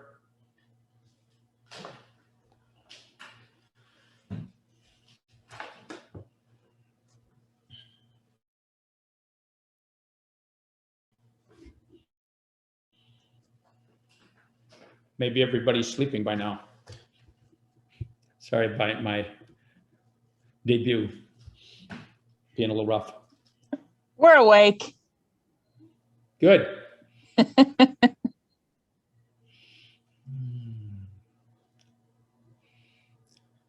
lot of times these well ceilings are I don't think respected enough, and with these old oil wells and gas storage units with the aging infrastructure, it becomes more and more important, and as we have leakage, and you have to look at some of those peculiar situations with a eagle eye to make sure we have a good solution.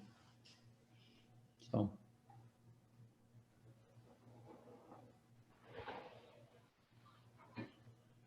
Harold, it looks like we do have one question that came through in the chat box. What pH does the water need to be to seal properly?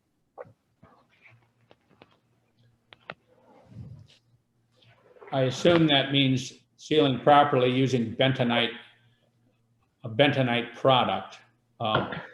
In that case, it's between 9 and 9.5 is ideal. Anything above 7 is usually fine for well plugging surfaces or situations, but ideally in the 9 range lets the platelets seal most efficiently in the bentonite. Now for cement, that will drive the pH, 12, 11, but not above 14 probably.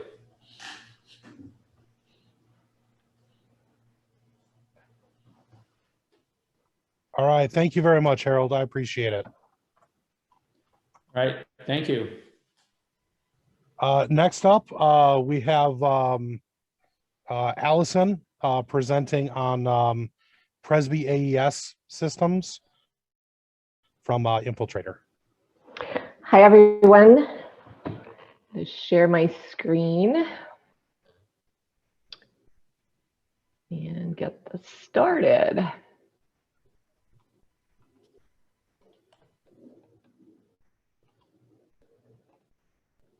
Okay, so thank you for having me. Environmental health has been a part of my entire professional career.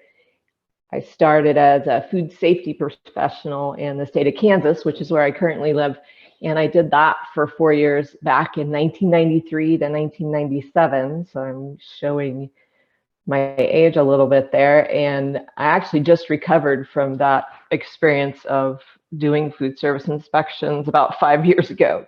Tends to stick with you. I don't know how many of you get that joy, but made me quite paranoid. But from there, I became a regulator in the on-site wastewater industry, and I worked in a county here in Kansas until 2001 when I joined the dark side and I started into the wastewater treatment manufacturing industry. I've been with Infiltrator now for about 4.5 years, and I currently have the title of an engineered systems consultant. And basically, I help people understand the application of our treatment systems into their system designs, whether that be an engineer or a designer or a regulator. And today, we're going to talk about the AES system, or the Advanced Enviroseptic System, which is a combined treatment and dispersal technology, or CTD technology. And in particular, we're going to end up talking about the installation in how to handle that. But most of what I do, this is a tool in my toolbox. I do a lot of larger systems. So we're going to talk about AES as it pertains mostly to its use in the residential market and approval in Illinois. So we're going to start with the system overview so you can get an idea of how it's designed, built, put together in order to do its job. And then we'll touch on design, because I don't think that you can do a proper installation if we don't touch a little bit on the factors of what goes into the design. It won't take very long to go through that. In general, we sell Presby AES all over the world. This is just a small list of the the countries that we're active in, but we have 400,000 systems worldwide, and that number keeps growing. In the United States, we have 20 states that have given a specific approval for AES, and Illinois being the most recent. And you can see across the bottom, we've done several third-party tests. It is an NSF certified product. We were also tested at B&Q, which is in Canada, and it's a year-long cold weather test where they measure it for a full year versus NSF, which is a 6-month test. And then the other one has to do with another foreign country that you've probably not heard of. So the Illinois approval specifically allows for up to a 33% reduction in basal area, which is going to be based on your soil. And then you get a 12-inch vertical separation credit, and that's by virtue of being an NSF standard 40 certified unit. And then you're allowed to put the AES in serial or parallel distribution within the state of Illinois. And the perfect place to get all of your information about how to use the product can be found on our website, and it's specific again to Illinois.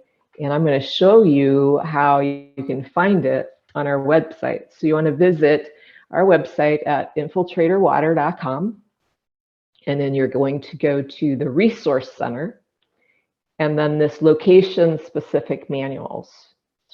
And then when you click on that, it's going to drop down a map, and you can see we're going to click on Illinois, and then this page will come up, and it talks about Chambers, Easy Flow, Presby Environmental or AES, and then ATL, Advanced Treatment Leach Field.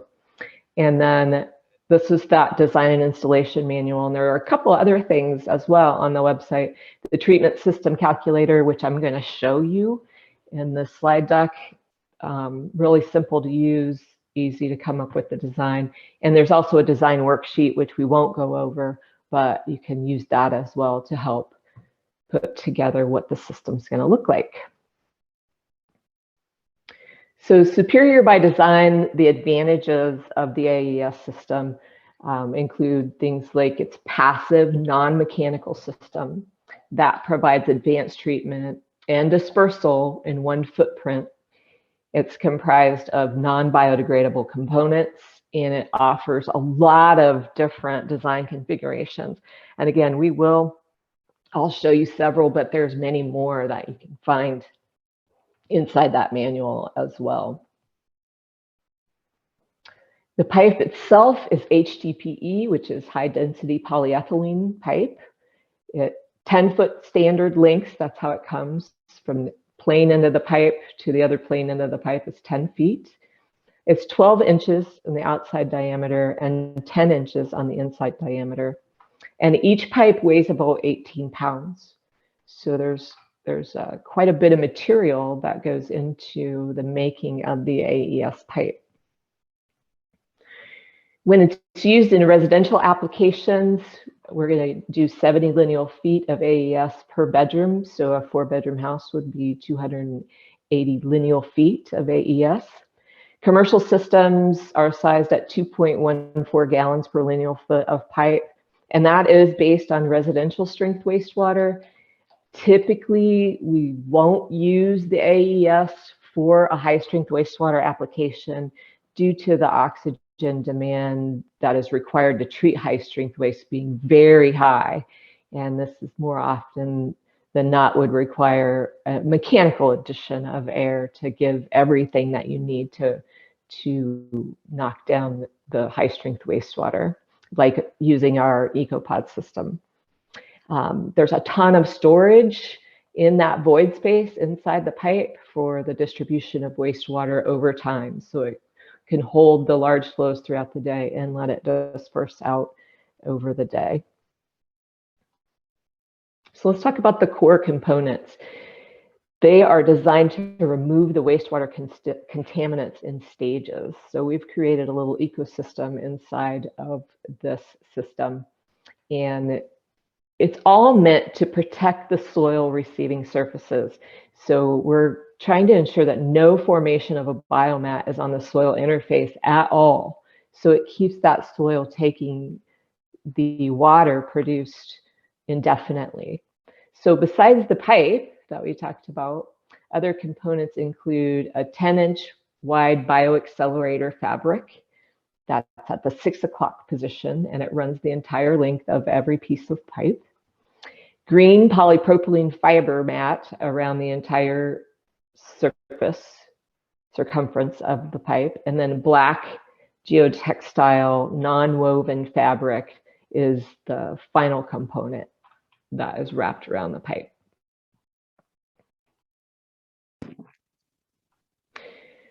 So the AES system provides a tremendous amount of surface area with all of those different layers that we have wrapped around the pipe for filtering the wastewater and for the microorganisms to reside and live and take action on the wastewater.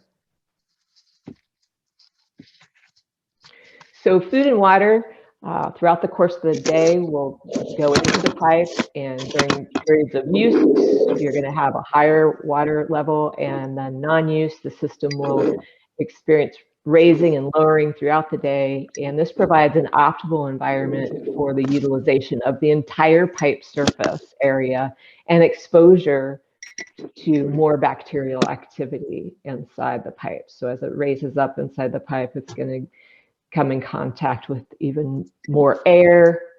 You have air above it, and then the air will be sucked in as the water goes down as well. So let's look at some inside of the pipe skimmer tabs. As wastewater moves up and down inside the pipe, the skimmer tabs grab onto scum like fats, hair, soap, and then bacteria break that down and it gets held up on these skimmer tabs. In comparison to a traditional corrugated perforated pipe, I don't know if you all use that in Illinois at all, but the AES pipe has half-inch tall ridges on the exterior corrugation that provide pathways for air and water to move freely and actually prevent masking of the interface with the other materials. So you can see the image on the right depicts how this is the bioaccelerator fabric, and it depicts how optimal wastewater transfer goes onto that bioaccelerator fabric, which we'll talk about now, the bioaccelerator fabric. By far, I think this is the best part of the AES system. It's a vast improvement because it basically facilitates a quick startup. So after periods of non-use, it's good for vacation and things like that. But it also provides distribution without pressure, without having to pressure distribute using LPP, and protects the receiving surfaces so they remain permeable. So in essence, it's acting like the biomat and slowing things down for treatment. So it absorbs and moves the wastewater down the length of the pipe and forces the water down to utilize the entire system. So the green fibers and the black geotextile filter out and adjust suspended particles. So really the entire AES system is filtering and treating. So the system sand, which is another major component, remains clean and permeable and transferring oxygen.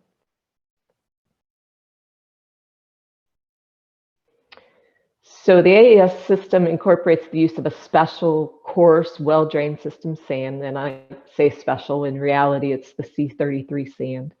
And it surrounds the pipes and ensures optimum interstitial openings between the individual pieces of sand. And it creates what I like to call the lungs of the system. We like to call the lungs of the system, where oxygen is readily available. And we typically refer to the use of concrete sand specified by ASTM to C33 specifications.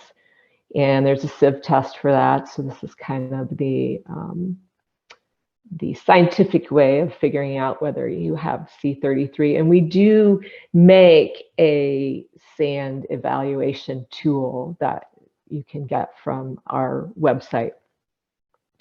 But basically, the sand must meet this specification. And let's take a look at it from more, I would call an artistic point of view, right? So versus scientific. This is the clean C33 sand. You can see it has lots of different particle sizes. Again, more readily accepting of oxygen and allowing water to percolate through it as well, versus this dirty sand that doesn't really have a lot of degradation or gradation, excuse me, in the sand particles.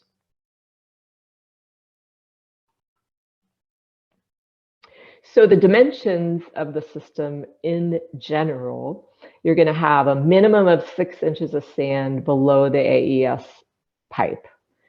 You're going to have 12-inch diameter pipe, which is the AES pipe, and a minimum of 3 inches of the system sand above the AES pipe. So when that's on a flat side, when the bed slopes over 10%, there's going to be a minimum of 3 foot of system sand that's going to be required as an extension area. And it's going to be a minimum of 6 inches deep as well. So all of the beds that we put in require at least 1 perforated observation port that you can see here with a minimum diameter of 4 inches. It's wrapped with geotextile fabric and installed to reach the bottom of the infiltrative surface. So it needs to extend to final grade for easy access as well, with a threaded cap on top so you can evaluate it. When it's on a sloping site, then this would go down at the base of the slope observation port. When it comes to venting, we require that all the systems have venting. It's a very important part of a healthy AES system. And we're going to look at some examples later, but for now, just know that all of the systems must have some sort of venting. The gravity beds use the roof stack of the house for an upper vent. And if the system incorporates a pump, so you need to raise the effluent up to the level of where you're installing the AES system, then you're going to need to vent that distribution box, which is also required, and we'll touch on that, because the air will not be able to go back through the pump line and up the roof stack. So you're going to have to vent it right at that distribution box. And then any vent opening needs to extend far enough above the finished grade to keep it above any snow load, but it can never be less than 1 foot above grade. So, and remember, this refers to the vent openings themselves. And no charcoal filters are recommended for this. They don't allow a lot of air transition in the system. So let's talk now about the design. We've kind of went through all of the different components that make it work, the special components of the AES pipe, the system sand, and the venting that provides oxygen to the system. So now let's talk about the design. It doesn't matter how well the AES system works, it cannot make the soil any better. So the soil analysis is still the most important part, and it ensures that the proper system sizing and siting when you're putting in the system. And again, looking for redoxamorphic features, water levels. This system will not work if you place it in directly in water either. Now you do have the option of using perimeter vent drainage, but we won't talk about that today, but that certainly is an option if you run into that. So the 2 examples that I want to go over are actually the ones that are in the manual, but I wanted to show you the design using the treatment system calculator. So it's really simple to see. So basically, the first question is if this is a commercial system, and that would be a no. In this case, it's a 3-bedroom. The soil loading rate is 0.75. Now, I don't know if that's a great example to use in Illinois. When I talk to Curtis, he tells me that there's not that grade of soil, particularly in the southern part of Illinois, but this one we're going to use 0.75 gallons per day per square foot. It's on a flat site, so there's no system slope. The row length, we're pretty much going to try to stay with 30 feet on these. And so once you enter in these knowns, then it spits out the other things that you need. So you need a minimum of 210 feet of Presby pipe. The data design flow is 450. The sand area bed required is 600 square feet. And you're going to put 7 rows. 7 rows, 30 foot each, gives you your 200 feet of lineal feet. And the bed width would be 10 feet, even tells you that. And the sand bed length, 32 feet, because you do have extensions of 1 foot on each end. So past the pipe, and we're going to take a picture. We're going to take a look at that. So you can zoom back out of that, if I can. So here's an illustration of that example number 1. It's not super clear, but you can see that this is on a flat site, and it's just looking at how the system is installed on a flat site here. You have the extension of 12 inches on the ends. Just wanted to point that out. And again, no sand extension on this one because it is a level site. So now let's take a look at this one, design example number 2. This time we're in a 4-bedroom. We still have some pretty decent soil at a 0.5 loading rate. This time we have an 11% slope though, and we're still going to keep your row length at 30. So it calculates all this out for you.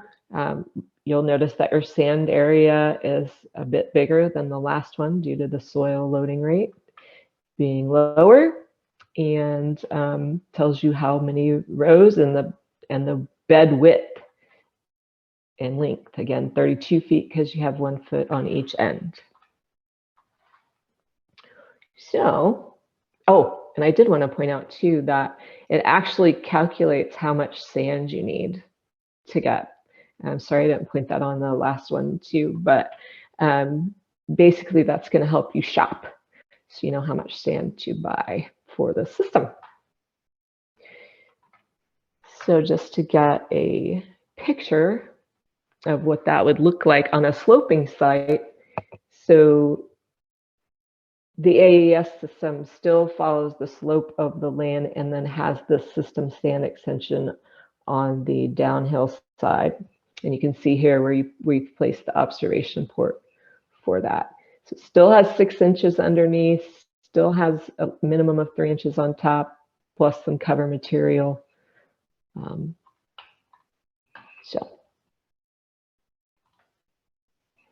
So when you're talking about the rows of AES pipe, so center to center spacing is 1.5 foot minimum for all of the systems. And that's basically 6 inches between the pipes. The maximum row length for any system is 100 feet. But again, we're going to try to stick to the recommended row length of 30 feet, which is what that system calculator does default to. So all rows must be laid really pretty level, plus or minus a ½ inch for a total of 1 inch. Some things that you're probably going to see in some system designs would be a distribution box, and it's only really required when the effluent is being divided within the field. So whether you're feeding multiple beds or if you're using a pump to gain elevation to the field's location. So remember we talked about that. If you have to use a pump to get to the field elevation, you have to use a distribution box to absorb the pump flow and spread it out to the field. If you use more than one outlet in your distribution box, then you need to use these flow equalizers. And it's required if you're going to divide the flow at all. They help to compensate for uneven distribution. That results when that distribution box that you install becomes unlevel, because the only day that a distribution box is level is the first day that it's put in, right? So even though we try to take precautions by putting it on a nice base that'll keep it from moving, oftentimes still needs adjustment. So it also can help if you're coming into the distribution box and you have a really turbulent flow. These equalizers will help with that as well. When you're pumping, you must not deliver more than 20 gallons per minute per equalizer, which is the capacity of this opening here. So for example, if your D-box is using 2 outlets, you cannot deliver more than 40 gallons per minute to the distribution box. So you need to take that into consideration when you're sizing your pump. So the system, when it comes to laying it out, has a lot of flexibility. You can see this is just a pretty picture of how you can lay it along the contour and follow the contour of the land, and it's quite flexible, a lot like Easy Flow in that manner. So you can go around contours, you can avoid buildings or obstacles when you need to stay a certain distance away and still utilize the land space.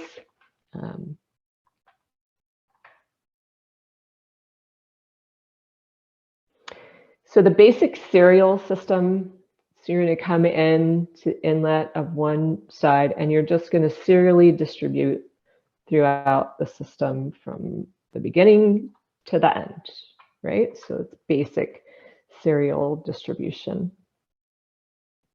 You can also use a combination. So let's say you have more than one bed and you need to utilize a distribution box. So here you're coming out and you're going to this row here, and then that's serial through here. This other bed, we come out the distribution box here, this one's serial. So, but it's really a combination layout.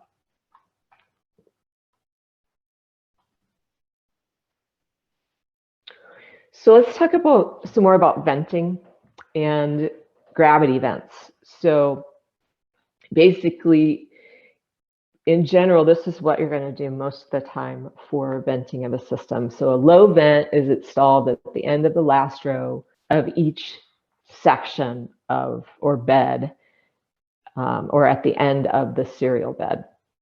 Okay, so we got to put the low vent at the very end of each bed if you're doing multiples, at the very end if you're doing a serial configuration. The house roof vent functions as the high vent in the system.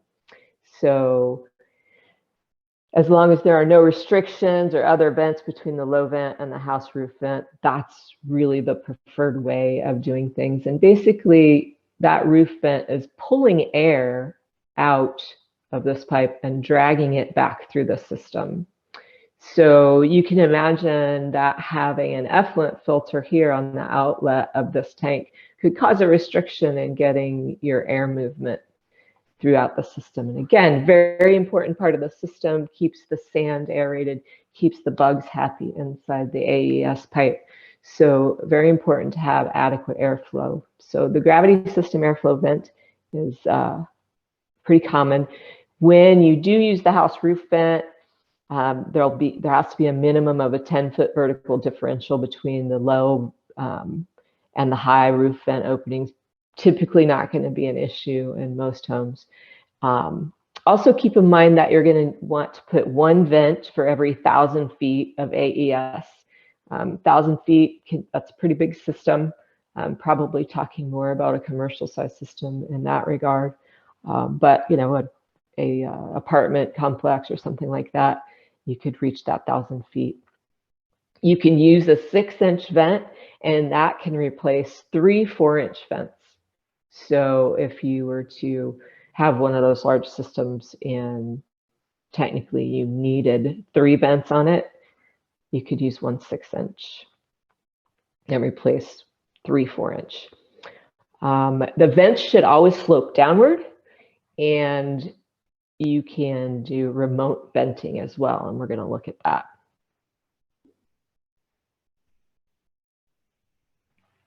So this is the picture we talked about. If you have to pump up to a distribution box, then you're going to need to put your high vent at the distribution box. So the low vent is still installed through an offset adapter at the end of each section, or at the very end of the basic serial bed. The high vent attached to an unused distribution box outlet. So the low and high vents may be swapped, meaning you can put the low vent on the distribution box and the high vent somewhere else if it's possible, providing the distribution box is insulated against freezing in cold climates. And we do recommend that you insulate this so it does not freeze. And you'll see here there's a support here. So if you're going to stick a pipe up in the middle of nothing, you're going to need some support. Oops. So remote venting, pretty popular to try to locate them in and amongst shrubs or a tree line to help disguise them. And just be sure and follow the construction requirements outlined in the manual, in particular, sloping down. This is a great picture here. So if you're going to vent and you're sloping down here to this low point and you're going to end up going up, you need to place some wash stone around this elbow and drill some holes in it to allow condensation to get out, or it will block your vent. So same 10-foot minimum differential, 1-foot minimum on these vents when you run them remotely as well.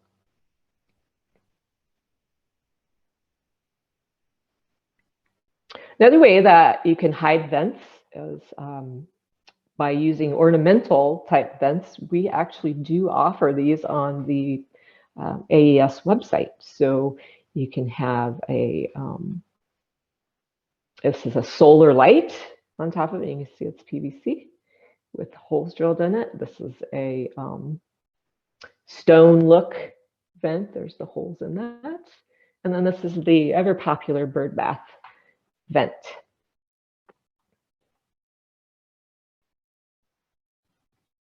So finally, we make it to installation. And again, I really feel like we needed to go through the other steps in order to get a grasp on installation, because installation is taking everything and putting it in the right place on your site. So now you know what each piece does, then we can talk about installation. And in particular, we're going to talk about the site preparation, the field assembly of the AES system, backfilling and site grading a little bit. Actually, we already talked about the flow equalizers, and we already mentioned effluent filters. So actually, those we will not cover. So I apologize for that. So when it comes to site preparation, you're going to want to stake out the area that is required per the plans that you've been given for the system. And you want to install some sediment and erosion control to protect the system area. And then also, don't store your materials or your equipment, or don't drive on that area where you're going to be installing the system. As we know, soil compaction is the death of any on-site wastewater system, and this one would be no different. So you need to prepare the receiving surface per the manual. So you're going to have a footprint that you're going to put this in, and you need to, we'll talk a little bit more about what we're going to do to prepare the surface area, but basically place your system sand and fill material in a location to avoid unnecessary movement of machinery around the site and run the risk of having some issues with compaction. When you are doing site preparation, you're going to remove all of the organic material that's on that site, and then you're going to want to scarify the ground and place the system sand that same day that you excavated. So you don't want to start this process a day before it's supposed to rain, because you're going to need to do it all within the same day or without any type of moisture coming into the scene. So That protects the structure from being damaged during construction. So get that sand on there as soon as you can. Tracked equipment is recommended, again, to minimize soil compaction. And don't work with wet or frozen soils. So that's a gimme for anything. So let's talk about the ways that we lay things and the connectors that are used. So the AES system is very simple to construct, and it's comprised of 3 components. The AES pipe, which we talked about in detail, coupling bands, show these here, and offset adapters. And the coupling bands and offset adapters are prepackaged at 10 to a pack. So this is the coupling 10 pack, and this is the offset adapter 10 pack. And each 10-foot section of pipe will have an identification tag indicating proper positioning of the pipe when you install the components. So it'll say this side up, which is going to be the opposite of the bioaccelerator fabric, which goes at 6. This goes at 12.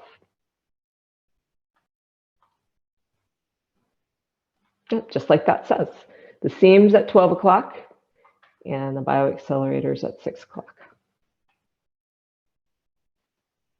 So to use the couplings, you pull back the fabric on the pipe, and you're going to want to expose at least 2 of the ridges on each end, and then pull the put the adapter, or not adapter, sorry, the coupling to connect the pipes in between, and make sure you have at least 2 of these ridges in each side of this coupling.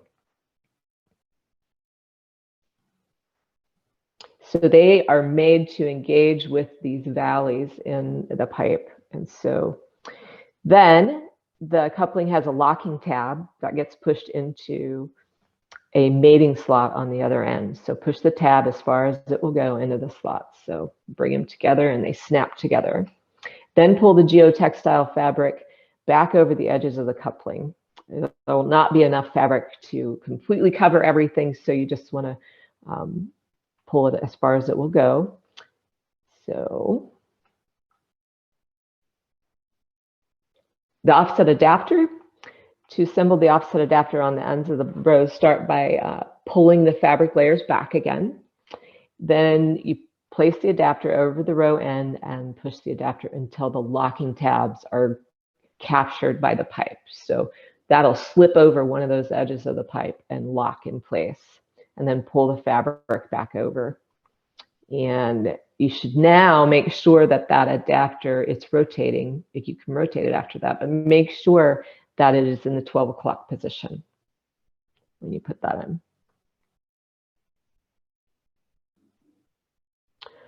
So each connection assembly to the end of a row needs to be raised. So the pipe needs to go in about 2 to 4 inches inside that offset adapter hole. And then you need to raise the end of the coupling so that it's level with the top of the bed. So you're going to, this right here is going to be level with the top of the bed. So you're just going to give it a little bit of fall coming out of there. So just make sure I didn't miss anything with that. No, that shows the serial distribution, but either way you go at it, you're going to have to raise the connections. So when it's time to start backfilling, one of the most important things is to keep the rows spaced out, have that 6 inches in between. So you can do that with sand, but sometimes on a sloping site, you may need some row spacers, and you can make it. If you do a lot of AES systems, this would not be a bad tool to put together. And you put that in between, and then backfill with sand. And then also rebar frame could be used as well. But people get pretty creative. But like I said, if the field is level, the sand is something that you're probably going to be able to use. But also, you could also find it useful to cover the rows in several locations along the bed before you cover the entire field. So do it in in stages. And remember to place the sand slowly, or your row spacing is it can change. You move this around too much, it'll change. So this is a sloping system, basic serial under construction, and it clearly shows that the rows are connected with the raised connections. And you can also see the offset adapters in this picture. And the couplings, this bed is probably sloped over 5% because it has system stand extensions on the downslope. You can see that in here. And the pipes are grouped at the high contour too, and that's another sign. So you have sand extension, the units, and it's obvious in this picture that it is a sloped system. But here they just put stakes in the ground to hold the rows in place. So people do get creative. So you want to eliminate having sand voids. So you're going to want to walk in the rows. So covering all the rows with system sand until it's firmly held in place. Then you're going to straddle the pipes and walk in the spaces between the rows to eliminate any possible sand voids around the pipes. So you can see that someone has done that. They walked along here. And you may have to do that more than once, but make sure the rows have at least 2 inches of system sand on top of them before attempting this procedure. So get it pretty much covered up, not totally, and then go through this. The rows may lift as the sand is forced under them, but if there isn't enough weight holding the pipes down, that's why. So why you need to have some weight on top. So, and then after the sand voids have been eliminated, continue to place the system sand until there's enough specified by the manual, which in our case is going to be 3 inches over the top. Now you can place the topsoil on top onto the system sand. And you could put geotextile fabric on top of the system sand before laying the topsoil, but it's not required. So don't plant any deep-rooted vegetation or install irrigation systems over the AES system, definitely not. And then you're going to want to crown the topsoil to help shed water off of it as well. And be sure to redirect any upslope runoff away from the field, and just educate your homeowner as well. So when it comes, if you have questions about the installation or anything more, and I do have a few more slides that if we don't have a lot of questions that I can go through, but basically we have a dedicated technical support team and customer service team. It's all at no charge. We offer design and installation help, drawings, online training classes, and a pretty user-friendly website as well. So there is the telephone number, the 800 number.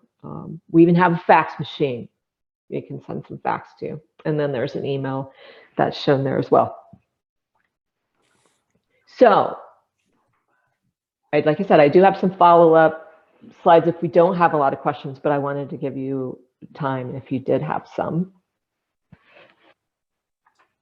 And I can't see if anybody's typed anything in, so if you could help me out, Rachel, that would be great.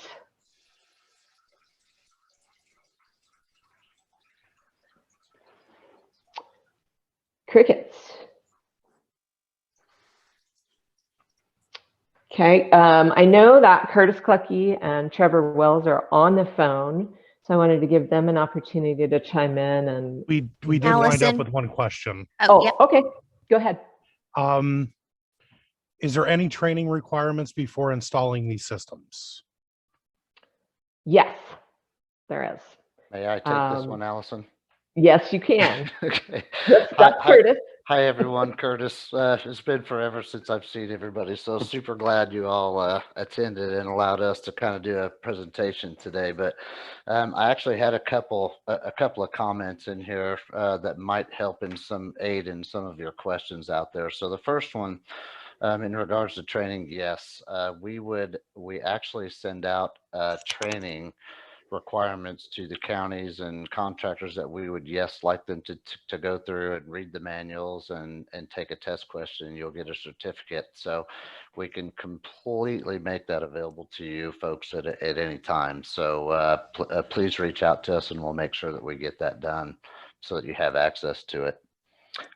One of the big things that I think will come up later on is the sand requirements. So in the state of Illinois, the C33 that we refer to is commonly referred to as FA1 or FA2 sand in the state of Illinois. That's typically what you're going to see in the state as far as an approved product for that. Another thing there on the sizing calculator that Allison had taken you through, that is on our website, and I believe Chad Mormon was to put that onto the state website for you folks as well. That can be shared with contractors. Any of you are welcome to use that. It truly does kind of help you save a lot of shorthand in figuring out your square footage and how to lay these things out. And probably the last, and I feel like one of the more important ones was, a lot of you have dealt with me with the ATL or advanced treatment leach field systems, and we've had a lot of those installed in Illinois soils as well. And both are fantastic products, but what we are truly starting to see is kind of more of a change to the Presby product over the ATL material. And one of the biggest issues is in the sizing apparatus of it. So Presby or AES systems are sized at 150 gallons per bedroom per day, where the ATL is sized at 200 in the state of Illinois. So it makes for a little bit of an overall sizing footprint difference in a little bit smaller system size for the AES versus ATL. The footage per bedroom of each product is exactly the same. So this reduction I'm talking about is more in your overall square footage of your sand bed. So I didn't mean to jump in there and jump on 3 or 4 things, but those were just a couple of the things I figured were going to be questions coming from you folks in the field, and glad to help in any way we can. Awesome. Trevor, hello all, this is Trevor. Yeah, I tend to cover the northern part of the state, and one of the other questions that came across was, does the system require less frequent pump outs? And while in essence it can, it's still going to follow your county and state requirements on the tank regulations of pump outs on there, whether that's a 3-year plan or every 5-year plan on there. As Curtis mentioned, with the 70 lineal feet per bedroom, that's at a minimum recommendation on there. So that's all I had. I appreciate you guys joining. So just go ahead and add any other questions that came up, but I did want to share just a couple of things since commercial projects are my bailiwick. I wanted to kind of show you some AES systems that were designed, utilized for commercial applications. So this first one is the Jack Boyd Outdoor School. And that is in, I believe it is in, I want to say it's in Massachusetts. But in essence, it was 8,500 gallons per day. The soil loading rate was pretty good, it's 0.8. And it was 2,833 feet of pipe required times a 1.3 factor. That's probably a regulation requirement. So we had 3,840 lineal feet of Presby pipe. So that's a big system. And there's system sand extensions. So there must have been a little bit of a slope on this site, but it took 375 cubic yards of sand, system sand. So that's a big system. It's an isometric view of it. And you could see that there's the vents on the system, the high vents at the distribution box areas, it looks like. So it had a combination, gravity and serial. So these systems are good for large systems as well. And again, all gravity. after it gets to a distribution box. However it gets there, if you utilize distribution boxes, it's all done by gravity. This was an interesting site here in Northern California where a campfire destroyed all kinds of land, and FEMA contacted us and wanted to use the AES system for a base camp, basically. So they were going to put in a base camp in this location, but the plan was long-term to turn it into a community after FEMA was done with what they had going on there. And this is a picture of the system. This is the largest one that's went in. It's 100,000 gallons a day.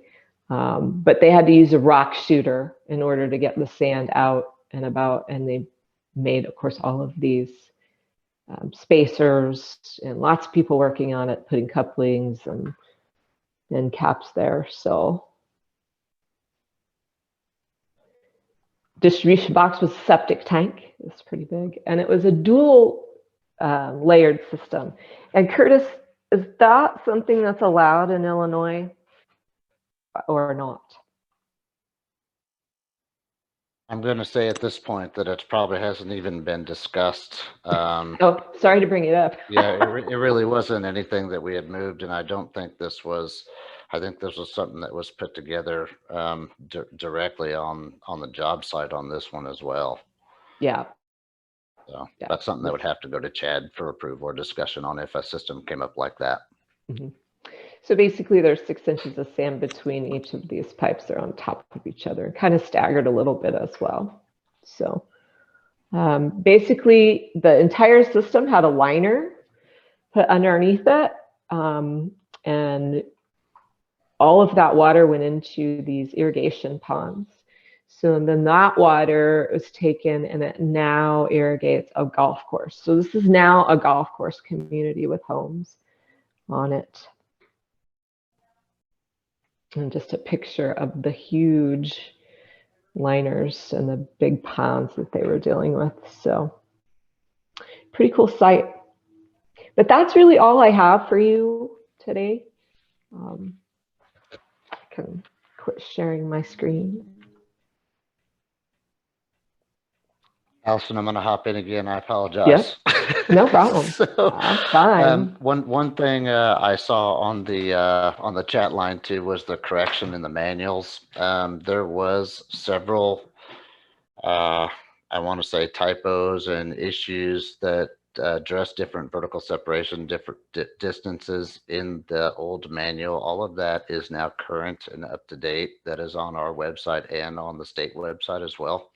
So again, Trevor Wells is our Northern Illinois guy, and unfortunately, the rest of you have to still deal with me. So you're welcome to reach out for anything that we can do to help you guys out as far as getting information into your hands or anything like that. Please don't hesitate. We'd be glad to help. There was one other thing in there, and it said in one of the slides that on the machines. Please do not use any kind of rubber tire backhoe. That is a requirement to do track machines only on these.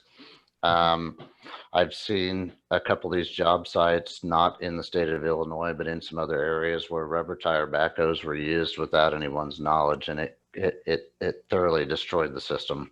It compacted what tiny amount of good soil we had left for the job site. And there's just no way of fixing that. So a track vehicle is an absolute must in the field as we go forth on these jobs. So I think that was all I kind of had on my end.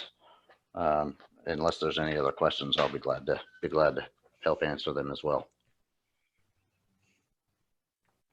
And it was a pleasure to present. That it was a good company I kept. That first presentation kind of scared me a little bit. So it's something.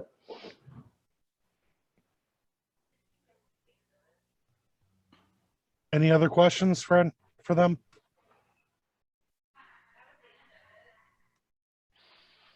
Okay, thank you enough for having us on my end. So thank you very much. Thank you for presenting. We do appreciate it. Sure. Sure All thing. right. Well, IEHA, we will see everyone on Thursday, April 15th, 2 days away, at 1 p.m. and we will continue the conference then. Thank you, everyone.